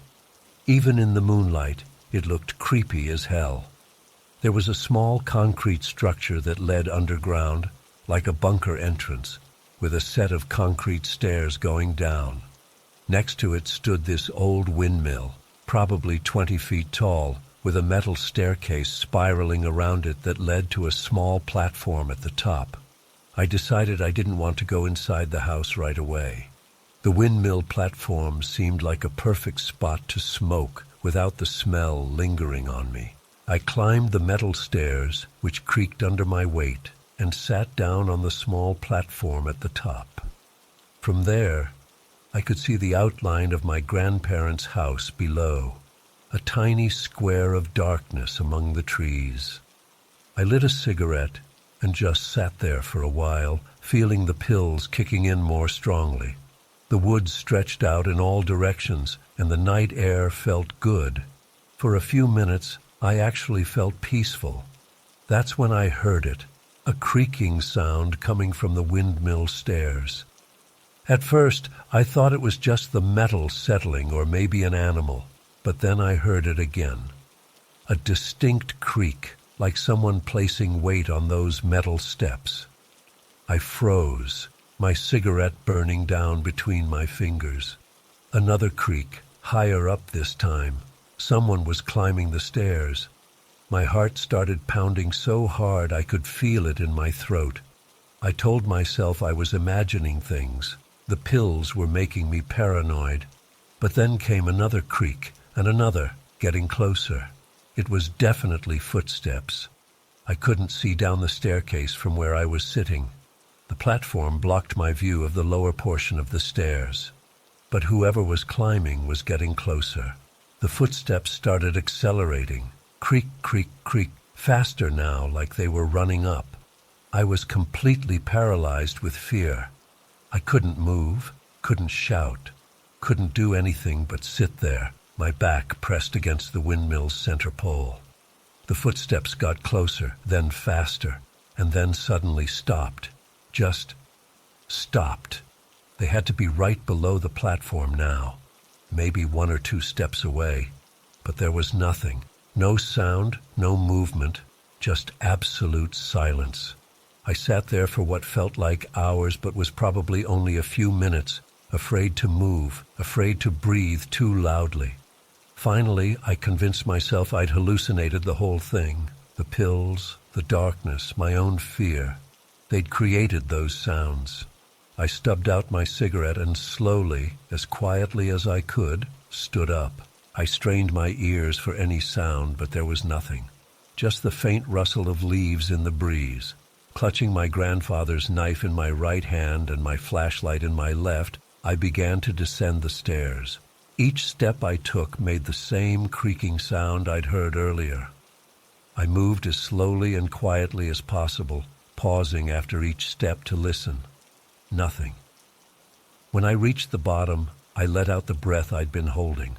I shined my flashlight around, but there was no one there. Just the concrete entrance to the underground house about 15 feet away. I decided I'd had enough adventure for one night and started walking back toward the path that would take me to my grandparents' house. As I passed by the entrance to the underground house, something made me stop and shine my light toward it. That's when I saw it. At the top of the concrete staircase that led down into the house, peering just over the edge, was what looked like a human head, just staring at me. The beam from my flashlight caught its eyes, and they reflected the light back at me like an animal's would. I almost dropped my flashlight. My whole body went cold with terror. The head didn't move, didn't blink, just stared. Then a voice came from it, quiet but clear in the night air. "You're trespassing." I couldn't speak, couldn't run. I just stood there, my flashlight beam shaking wildly as my hand trembled. The figure began to rise, coming up the stairs from the underground house. First the head, then shoulders, then a torso. It was a person, a man, I think. But something about the way he moved was wrong. Too fluid, too smooth. "This is private property," he said, continuing to climb the stairs. "You shouldn't be here." My brain was screaming at me to run, but my feet wouldn't move. The man reached the top of the stairs and stepped onto the ground. He was tall and thin, dressed in dark clothes. I couldn't make out his face clearly, just those reflective eyes. He started walking toward me. "What's that in your hand?" he asked, and I remembered I was holding the knife. Something in me snapped. I was convinced he was going to kill me, that I'd stumbled into the territory of some psycho living in an abandoned underground house. When he was about 5 feet away, I did something I still can't believe. I lunged at him. I'm not a fighter. I've never been in a real fight in my life. But pure fear and adrenaline drove me forward. I tackled him and we both went down. We tumbled together, rolling toward the concrete stairs that led to the underground house. Then we were falling, tumbling down those stairs. I felt impact after impact as we hit the concrete steps. We landed at the bottom in a heap, and I somehow ended up on top of him. In the struggle, my flashlight had fallen and was shining from a few feet away, casting crazy shadows. The guy was trying to push me off, and his hand was reaching for my face. I panicked. Next to us on the ground was a mason jar. I guess it had been sitting on the steps or just inside the entrance. I grabbed it and smashed it against the side of his head. The glass shattered, and I felt it cut into my hand. The guy made this horrible sound, not quite a scream, more like air escaping a balloon. He went limp for a second, and that's when I completely lost it. I started stabbing with my grandfather's knife. I don't know how many times, 3, maybe 4. Each time the blade met resistance, then gave way with a sickening sensation I'll never forget. Suddenly I realized what I was doing. I scrambled backward, dropping the knife. The man wasn't moving. There was blood, so much blood, spreading out around him on the concrete floor. I couldn't breathe. I couldn't think. I just ran. I grabbed my flashlight and ran as fast as I could through the woods back to my grandparents' house. Branches whipped at my face, and I fell several times, but I didn't stop. When I got back, I snuck in through the back door. It was nearly 1 a.m. My hands and clothes were covered in blood, both his and mine from the broken glass. I went straight to the bathroom, stripped off all my clothes, and got in the shower. I watched the water turn red, then pink, then clear. My hand was cut pretty badly from the mason jar, but it wasn't deep enough to need stitches. After the shower, I bandaged it as best I could, put my bloody clothes in a plastic bag, and hid them at the bottom of my duffel bag. I took 2 more of my grandpa's pills, and somehow, impossibly, fell asleep. The next morning, I woke up in a cold sweat, convinced I'd murdered someone. But as the fog of sleep cleared, I started to doubt myself. Had it all been some twisted hallucination from the pills? A nightmare? It felt so real, but also dreamlike in its horror. That afternoon, my dad called. He'd been planning to come up the next day to visit, but called to check if we needed anything from town. Without thinking, I asked him if he could check out the underground house property on his way. Said I'd heard about it and was curious. He said sure, no problem. When he arrived the next day, he mentioned he'd stopped by that property. Nothing much to see, he said. Just an old windmill and what looks like a bunker entrance.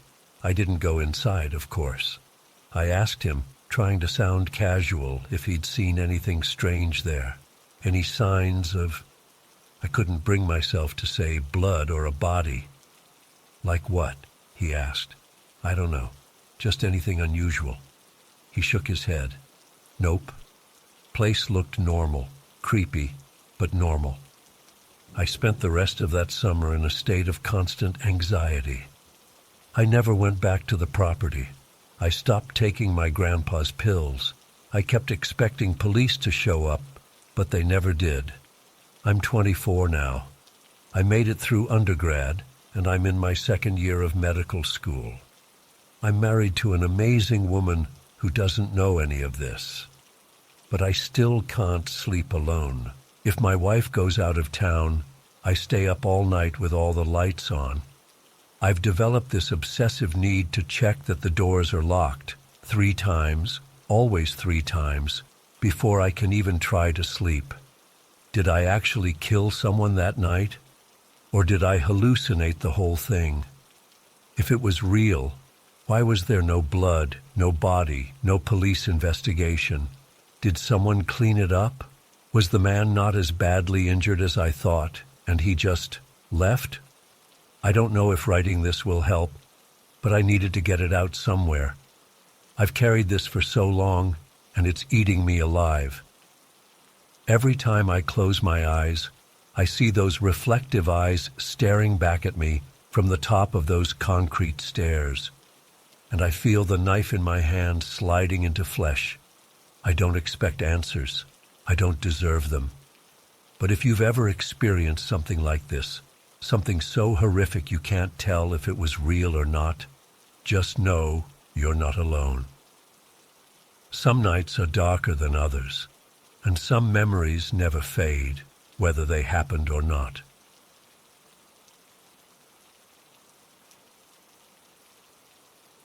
I still can't shake what I saw that day at Lake Pontchartrain. I was 13, skinny and awkward, obsessed with those cheap paperback books about Bigfoot and the Jersey Devil that I'd buy at the school book fair. My dad always rolled his eyes whenever I brought up cryptids or anything weird. He was a practical guy, worked construction. believed in what he could see and touch. It was early June. School had just let out the week before. Dad decided we needed to go fishing. Mom was working a double shift at the hospital that Saturday, so it was just me, my dad, and my baby sister Emma, who was barely 2 at the time. I remember it was hot as hell, that thick Louisiana heat that sticks to your skin like syrup. We got to the lake around 9 a.m. The parking lot was pretty empty, which was weird for a Saturday, but Dad said that was good news for us. Less people means more fish, he always said. I was carrying our tackle box, while Dad had Emma on his hip and the cooler in his other hand. There was this little cliff area about a quarter-mile down from the main fishing spot. Nothing huge, maybe 15 feet above the water, but it gave you a perfect view of the lake stretching out. Dad said he needed to change Emma's diaper and grab our rods from the truck, so he told me to go ahead and scope out a good spot. I was actually excited to get a minute alone. At 13, I was at that age where I was trying to act more grown up, you know. So I headed to the cliff spot, while Dad stayed back at the picnic tables near the parking area. The lake was so still that morning, it looked almost like glass, with just these tiny ripples when the breeze hit it. The sun was already beating down, making the water shimmer. I put the tackle box down and just stood there for a minute, watching the water. That's when I saw it. At first, I thought it was a log. There are always fallen trees and driftwood in the lake, especially after a big rain, and we'd had storms all week. It was maybe 50 yards from shore, just sitting there on the surface. Dark, brownish green, about the size of a canoe.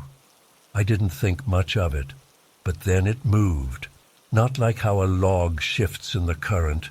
This was deliberate. The front part of it, what I realized was a head slowly lifted out of the water, rising up on what looked like a long neck. I froze completely. My breath caught in my throat, and I felt this weird tingling sensation crawl up my spine. The neck was at least 4 to 5 feet long, slender but strong-looking, like a snake's body but thicker. The head was small compared to the body, sort of shaped like an alligator's but narrower, with no visible ears or horns or anything. Just a smooth reptilian-looking head. I couldn't see eyes from where I was standing, but I swear it was looking around, surveying the shore. The main body was still mostly submerged, just breaking the surface like the humped back of a swimming alligator, but much bigger, way, way bigger. What freaked me out most was how it moved. It wasn't thrashing or splashing. Everything was smooth, controlled. The water barely rippled around it. I'd seen alligators and snapping turtles in that lake before, but they don't move like that, and none of them had a neck that long. I wanted to call out to my dad, but I couldn't make my voice work. It was like I'd forgotten how to speak. I just stood there, absolutely still, watching this impossible thing. Then, as if it sensed me watching, the creature suddenly went rigid. The head swiveled slightly in my direction, and in one fluid motion, it submerged. Not like something sinking. It didn't just drop down. It was more like how a turtle dives when it feels watched, purposeful and quick. 1 second it was there, the next it was gone, leaving barely a ripple on the surface. The whole sighting lasted maybe 45 seconds, but it felt like forever. I finally broke out of my trance when I heard my dad calling my name. He was walking toward me, carrying Emma and our fishing gear. I spun around, pointing frantically at the water, trying to explain what I'd seen, but I was stumbling over my words. "Dad, Dad, there was something in the water. It had this long neck and—" He just laughed and ruffled my hair. "You seeing the Loch Ness Monster in Louisiana now, Danny? What did I tell you about reading those weird books before bed?" "No, Dad, I'm serious. It was right there. It was huge and had this long neck, and then it just disappeared." He set Emma down on the blanket he'd brought and started setting up our rods. Uh-huh. Was it friends with Bigfoot? Maybe they're having a picnic together. I felt my face get hot. I was used to Dad not believing me about stuff, but this was different. I'd actually seen something, not just read about it or imagined it. I'm not making it up, I insisted, but my voice sounded whiny even to me. Dad just smiled. Sure, buddy. Hey, help me get these lines ready, will ya? The fish aren't going to catch themselves. I spent the rest of the morning watching the water like a hawk, hoping the creature would resurface so I could prove to Dad I wasn't lying. Every shadow, every ripple made my heart race, but it never showed itself again. Emma was fussy from the heat, and Dad caught only 2 small bass that he threw back. Around noon, he decided we'd had enough and packed everything up. On the drive home, I kept replaying what I'd seen in my mind.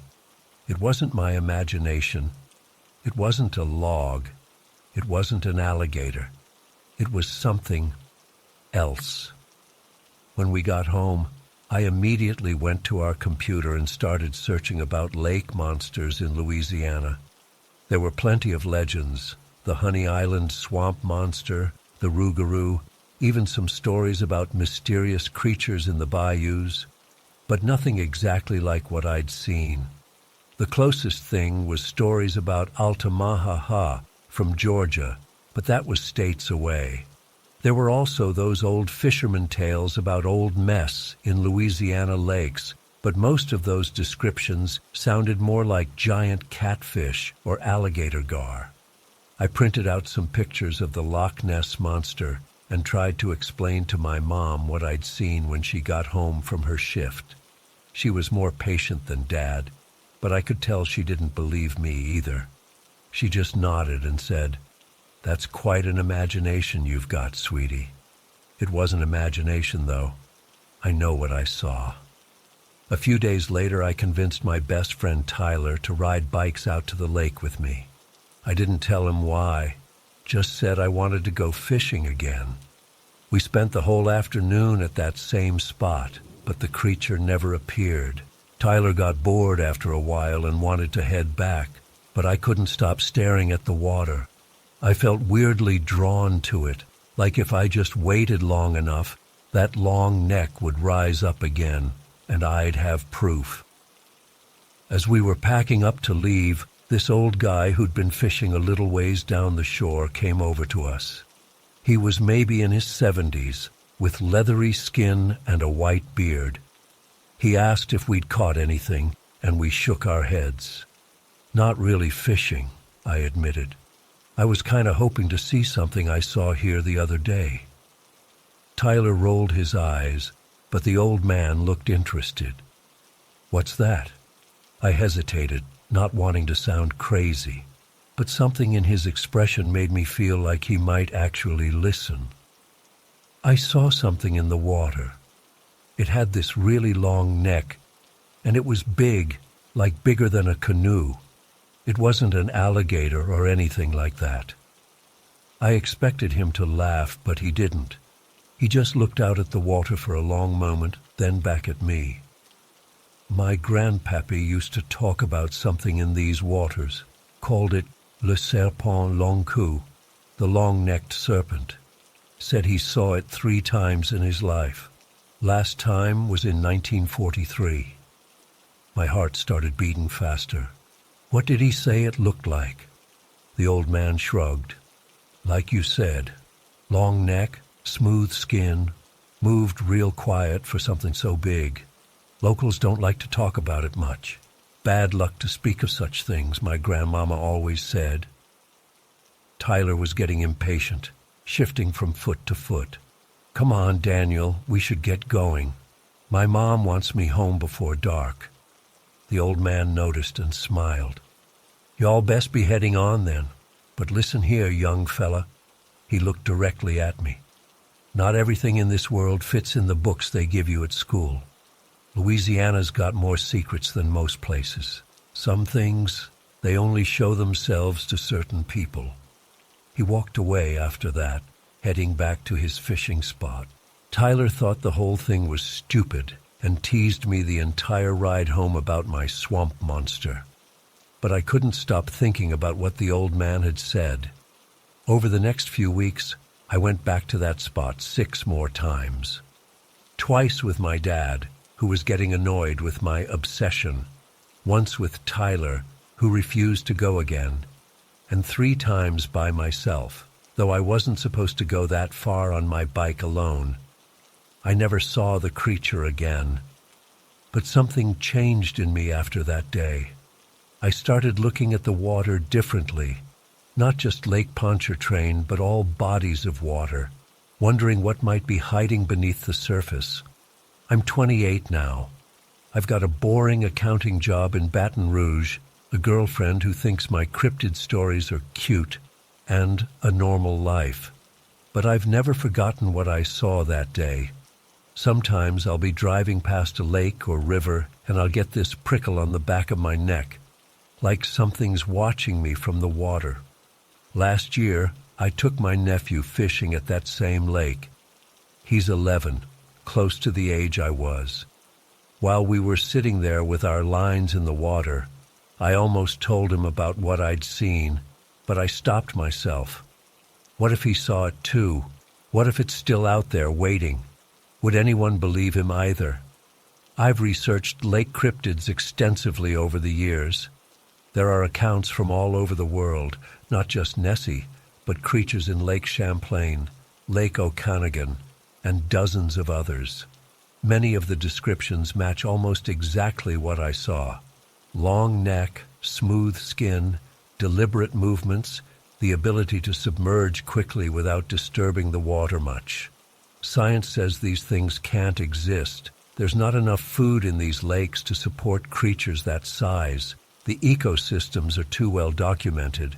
If something that big was there, we'd have evidence by now. But I know what I saw. It wasn't a floating log. It wasn't an alligator. It wasn't a turtle.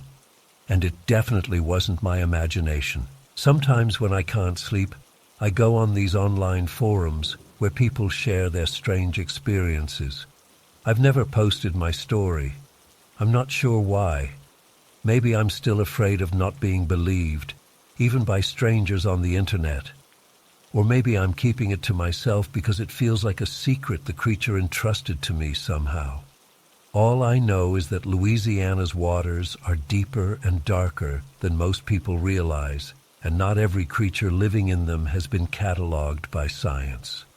I saw something impossible that day, something that shouldn't exist but does. And sometimes, especially on still, hot mornings when the water looks like glass, I find myself scanning the surface, waiting for that long neck to rise again.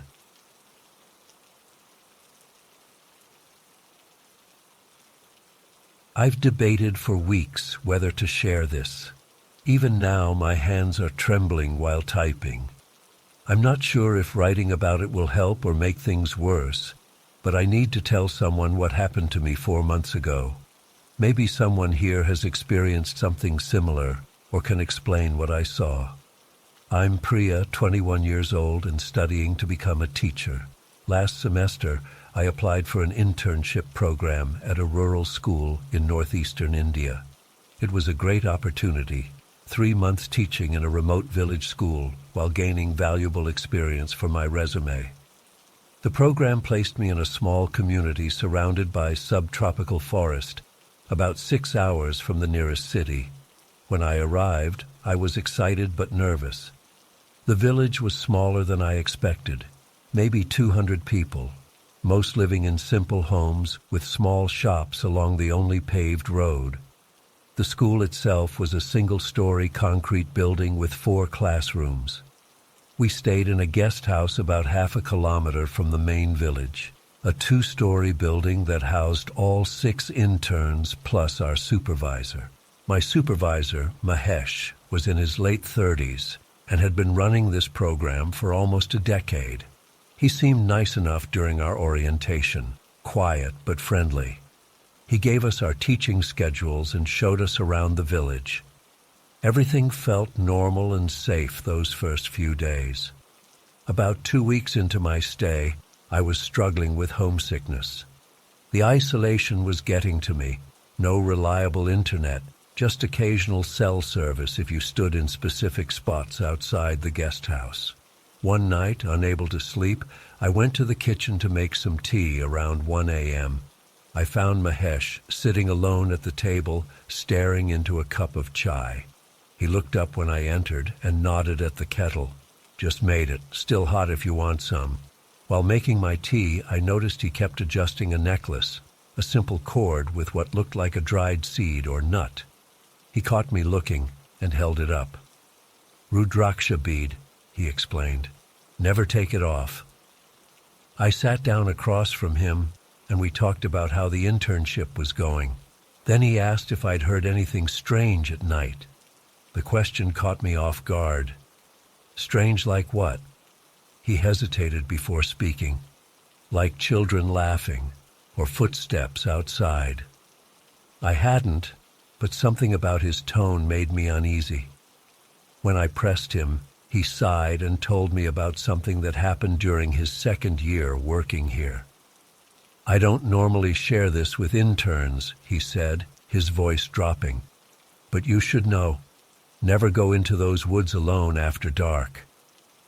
According to Mahesh, he'd been outside the guest house one night, smoking a cigarette when he heard what sounded like a child giggling, followed by footsteps running toward the forest. Then came a shriek, not playful but terrified. Worried a village child had wandered into the forest and gotten hurt, he grabbed his flashlight and followed the sounds. About 200 meters in, the forest floor turned marshy and the trees grew denser, blocking out the moonlight.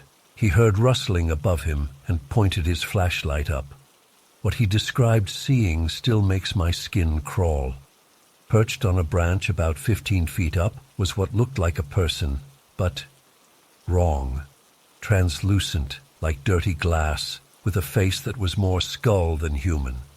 Its eyes, he said they were pulsating white voids, stared down at him. Its limbs were unnaturally long, and it sat swinging its legs back and forth like a child, watching him. The thing raised its arms as if preparing to jump down. Mahesh said he couldn't move, couldn't breathe. Then it let out a grunt, almost frustrated, and disappeared behind the trunk. That broke whatever spell had frozen him in place. He ran back to the guest house and locked himself in his room until morning. The next day, he described what he'd seen to the guest house caretaker, an older man who'd lived in the village his entire life. The caretaker immediately identified it as a vitala, an undead spirit that lures travelers by mimicking sounds of people in distress. According to local belief, if the vitala manages to attack, it clings to a person's back, possessing them and bringing misfortune for the rest of their lives. The caretaker was shocked Mahesh had survived the encounter. When Mahesh showed him the Rudraksha bead he'd worn since childhood, a gift from his grandmother, the caretaker nodded knowingly. The bead, sacred to Lord Shiva, had protected him. I wanted to dismiss the story as local superstition, but the fear in Mahesh's eyes as he told it was too real. He finished by showing me his Rudraksha bead again. "Never go into those woods alone after dark," he repeated. "And if you hear children laughing or anyone calling for help from the forest, ignore it." I went back to bed unsettled, but eventually fell asleep, convincing myself it was just a scary story. I wish I had taken his warning more seriously. Fast forward to 3 weeks ago. I'd completely forgotten about Mahesh's story. One evening after dinner, I realized I'd left my notebook at the school. It contained all my lesson plans for the next day, so I needed to retrieve it. It was only 8 p.m., not that late, and the walk to the school took about 15 minutes along a dirt path that skirted the edge of the forest. I told Deepa, another intern, where I was going, grabbed my phone for light, and headed out. The half-moon provided enough illumination to see the path clearly. Insects buzzed around me, and the air was heavy with humidity. Nothing seemed out of the ordinary. I reached the school, used my key to get in, and found my notebook right where I'd left it on the teacher's desk. When I stepped back outside, something felt different. The night had grown completely silent. No insects, no distant village sounds, just absolute stillness. That's when I heard it, a soft giggle coming from the tree line about 50 meters away. It sounded exactly like a young girl, maybe 6 or 7 years old. I froze, immediately remembering Mahesh's warning. "Hello?" I called out, though everything in me screamed not to. The giggle came again, followed by what sounded like a child's voice calling, "Help me, please." My logical mind argued that it could be an actual child from the village who had wandered into the woods and gotten lost. How could I ignore that possibility? What if a real child needed help while I stood there paralyzed by some ghost story? I took a tentative step toward the forest edge, using my phone's flashlight to illuminate the undergrowth. "Where are you?" I called. "Come toward my light if you can see it." Another giggle, deeper in the trees now. Then, "I'm scared. Please help me." I hesitated at the forest's edge, then stepped in, following the voice. The temperature seemed to drop several degrees as soon as I passed the first line of trees. My phone's light created twisted shadows that seemed to move on their own. About 20 meters in, I heard rustling to my right and swung my light toward it. Nothing there. Then the voice came again, this time behind me. "This way. Please hurry."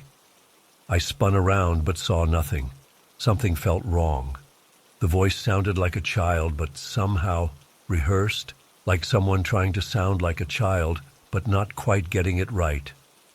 That's when my phone died, completely and suddenly, despite having nearly 70% battery when I left the guest house.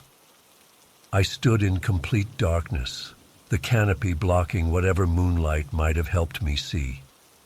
"Hello?" I called, my voice shaking. Only silence answered. I turned to head back the way I came, but realized I wasn't sure which direction that was anymore.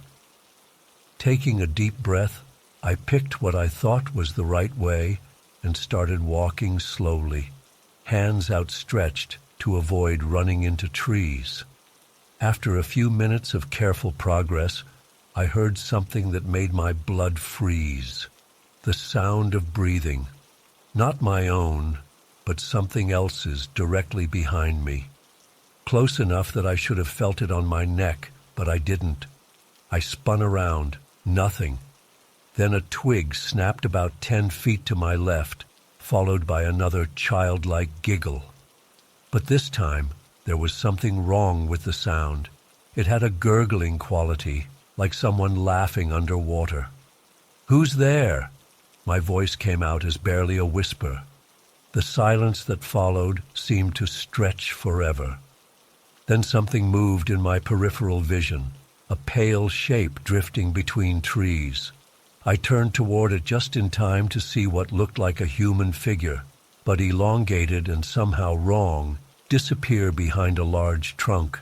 My heart hammering, I picked a direction and started walking faster, no longer worried about running into trees. I just needed to get out of there. Branches scratched my face and arms as I pushed through the undergrowth. The giggling followed me, sometimes to my left, sometimes right, sometimes seemingly directly overhead. I broke into a run, no longer caring which direction I was going as long as it was away from that sound. Then my foot caught on a root, and I fell hard, knocking the wind out of myself. As I lay there, struggling to breathe, the forest went completely silent again. I slowly pushed myself up onto my hands and knees, every instinct telling me to run. That's when I felt it, a presence directly above me, something watching. I looked up. Even now, months later, I struggle to describe what I saw. Perched on a branch not 10 feet above me was something that resembled a human, but was fundamentally wrong. Its body seemed to flicker between solidity and transparency, like heat waves above hot pavement. The face was skeletal, with hollow cheeks and a lipless mouth stretched into what might have been a smile. But its eyes, they're what still haunt my nightmares. White, glowing voids that pulsated with their own light, fixing me with a stare that felt ancient and hungry. Its limbs were too long, too thin, joints bending at impossible angles as it crouched on the branch. It tilted its head as it looked at me, like a curious bird examining an insect. I couldn't move, couldn't scream, couldn't even breathe. It was as if my body had shut down completely, leaving only my mind to register the horror above me. The thing raised one elongated arm, fingers stretching toward me. That's when something happened I still can't explain. The notebook I was clutching, the reason I'd come out in the first place, had a metal spiral binding. As the creature's hand extended toward me, the spiral caught the barest hint of moonlight that had broken through the canopy and reflected it. The thing recoiled as if burned, letting out a hiss that sounded like steam escaping a pressure valve. It drew back its hand and seemed to study me with those pulsating eyes, tilting its head further until it was at an impossible angle. Then it spoke, not with a child's voice anymore, but something ancient and dry like leaves crumbling to dust. Next time, it scuttled backward along the branch with a spider-like movement, and then simply wasn't there anymore. No sound, no movement to indicate where it had gone. Just gone. I don't remember how I found my way out of the forest.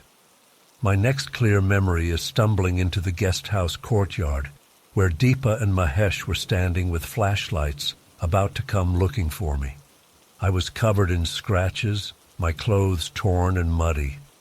When they asked what happened, I couldn't speak, just collapsed in tears. Later that night, once I'd calmed down enough to talk, I told Mahesh everything. He listened without interrupting, then wordlessly showed me his Rudraksha bead. "The metal in your notebook," he said. "It saved you. Iron and steel repel them. That's why the caretaker keeps iron nails hammered into all the guest house door frames." I hadn't noticed that detail before, but when I checked the next morning, he was right. Small iron nails had been hammered into the top of every door frame in the building.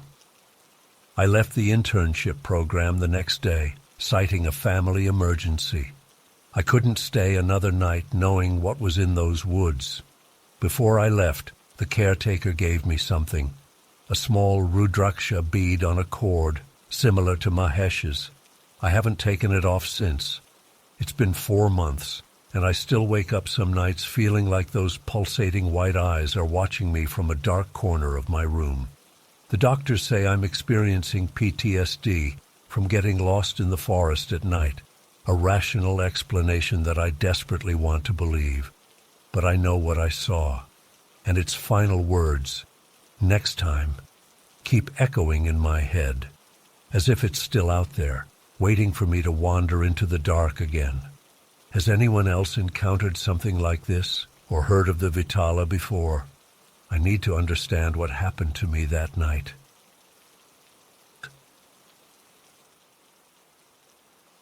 I still can't sleep properly after what happened in those woods outside York.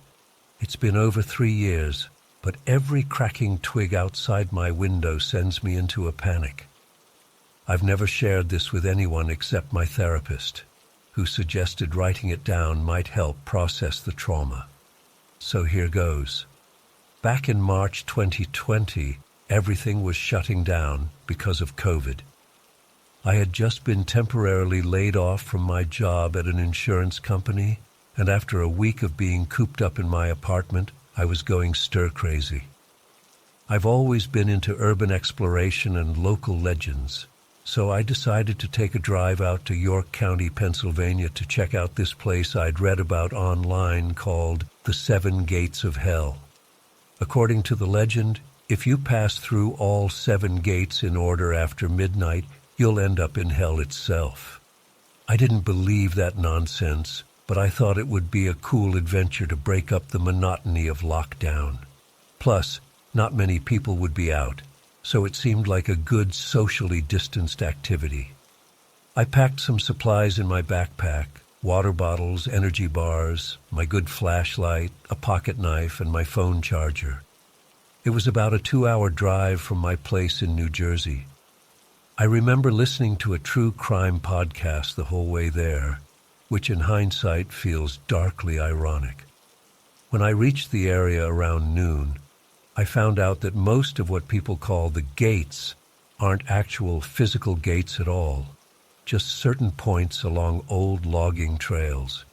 The first gate was visible, a rusty old iron gate on private property with no trespassing signs, which I obviously respected.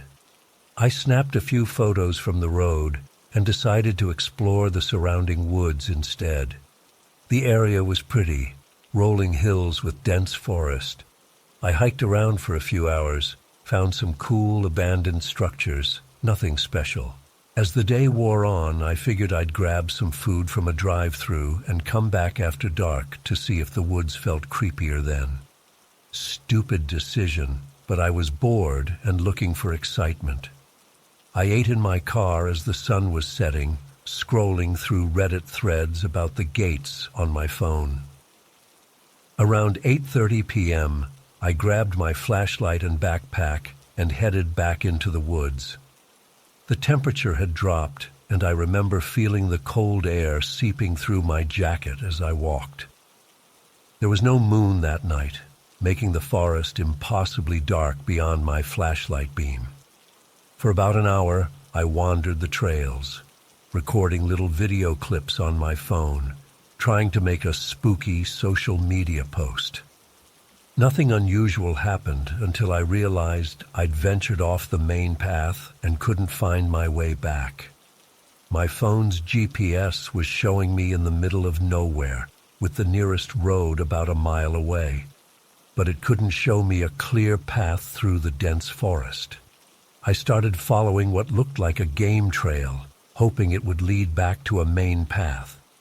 The silence was unnerving, no distant traffic noise, no planes overhead, just the occasional rustle of leaves and my own footsteps crunching on dead foliage. About 15 minutes into this detour, my flashlight beam caught something white on the ground. Getting closer, I realized it was an animal skeleton, maybe a deer or something similar, picked clean. I thought it was just normal forest stuff until I noticed it was arranged in a weird way, with the skull separated and placed in the center of the rib cage. That's when I pointed my flashlight ahead and saw it, what I can only describe as some kind of altar or ritual site in a small clearing. My stomach dropped instantly.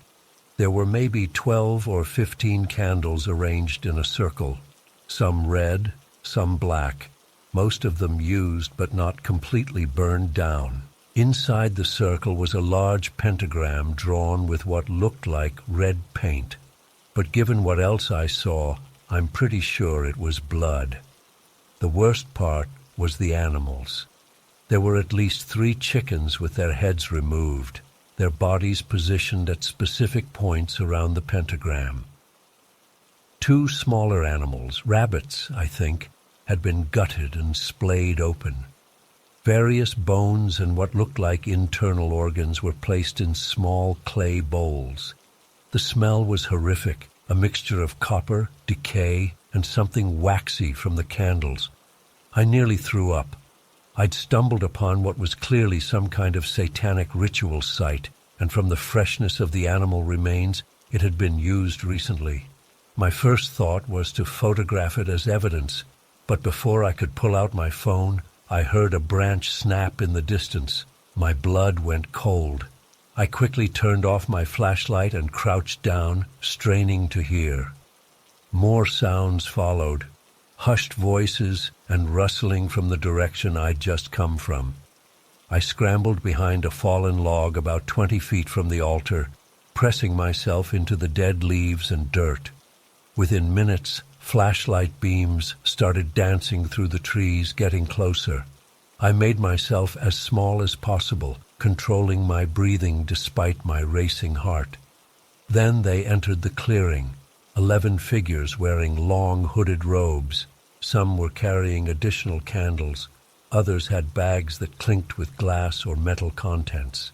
They formed a circle around the altar. I couldn't see their faces under the hoods, just occasional glimpses of chins or noses when the flashlights moved a certain way. One of them, taller than the rest, spoke in a low voice. "Someone's been here. The offerings are disturbed." A murmur went through the group. Another voice said, "We should search the area." I thought I was going to die right there. My heart was pounding so hard I was sure they could hear it. But then the tall one spoke again. "No, we don't have time. The hour approaches. Prepare the circle." They started lighting the candles that were already there and adding new ones. The clearing gradually filled with flickering light, though my hiding spot remained in darkness. They pulled items from their bags, bottles of liquids, something that looked like herbs, small metal instruments. Then they began chanting. It wasn't English. It sounded German or something similar. I only caught fragments that sounded like Böse, Flamme, and Teufel. I later looked these up and they mean evil, flame, and devil. The chanting started low but grew in volume, their voices creating this horrible, discordant harmony. I lay there for what felt like hours but was probably about 40 minutes, absolutely terrified to move. They performed some kind of ritual that involved pouring liquids into the center of the pentagram and passing around a chalice that each of them drank from.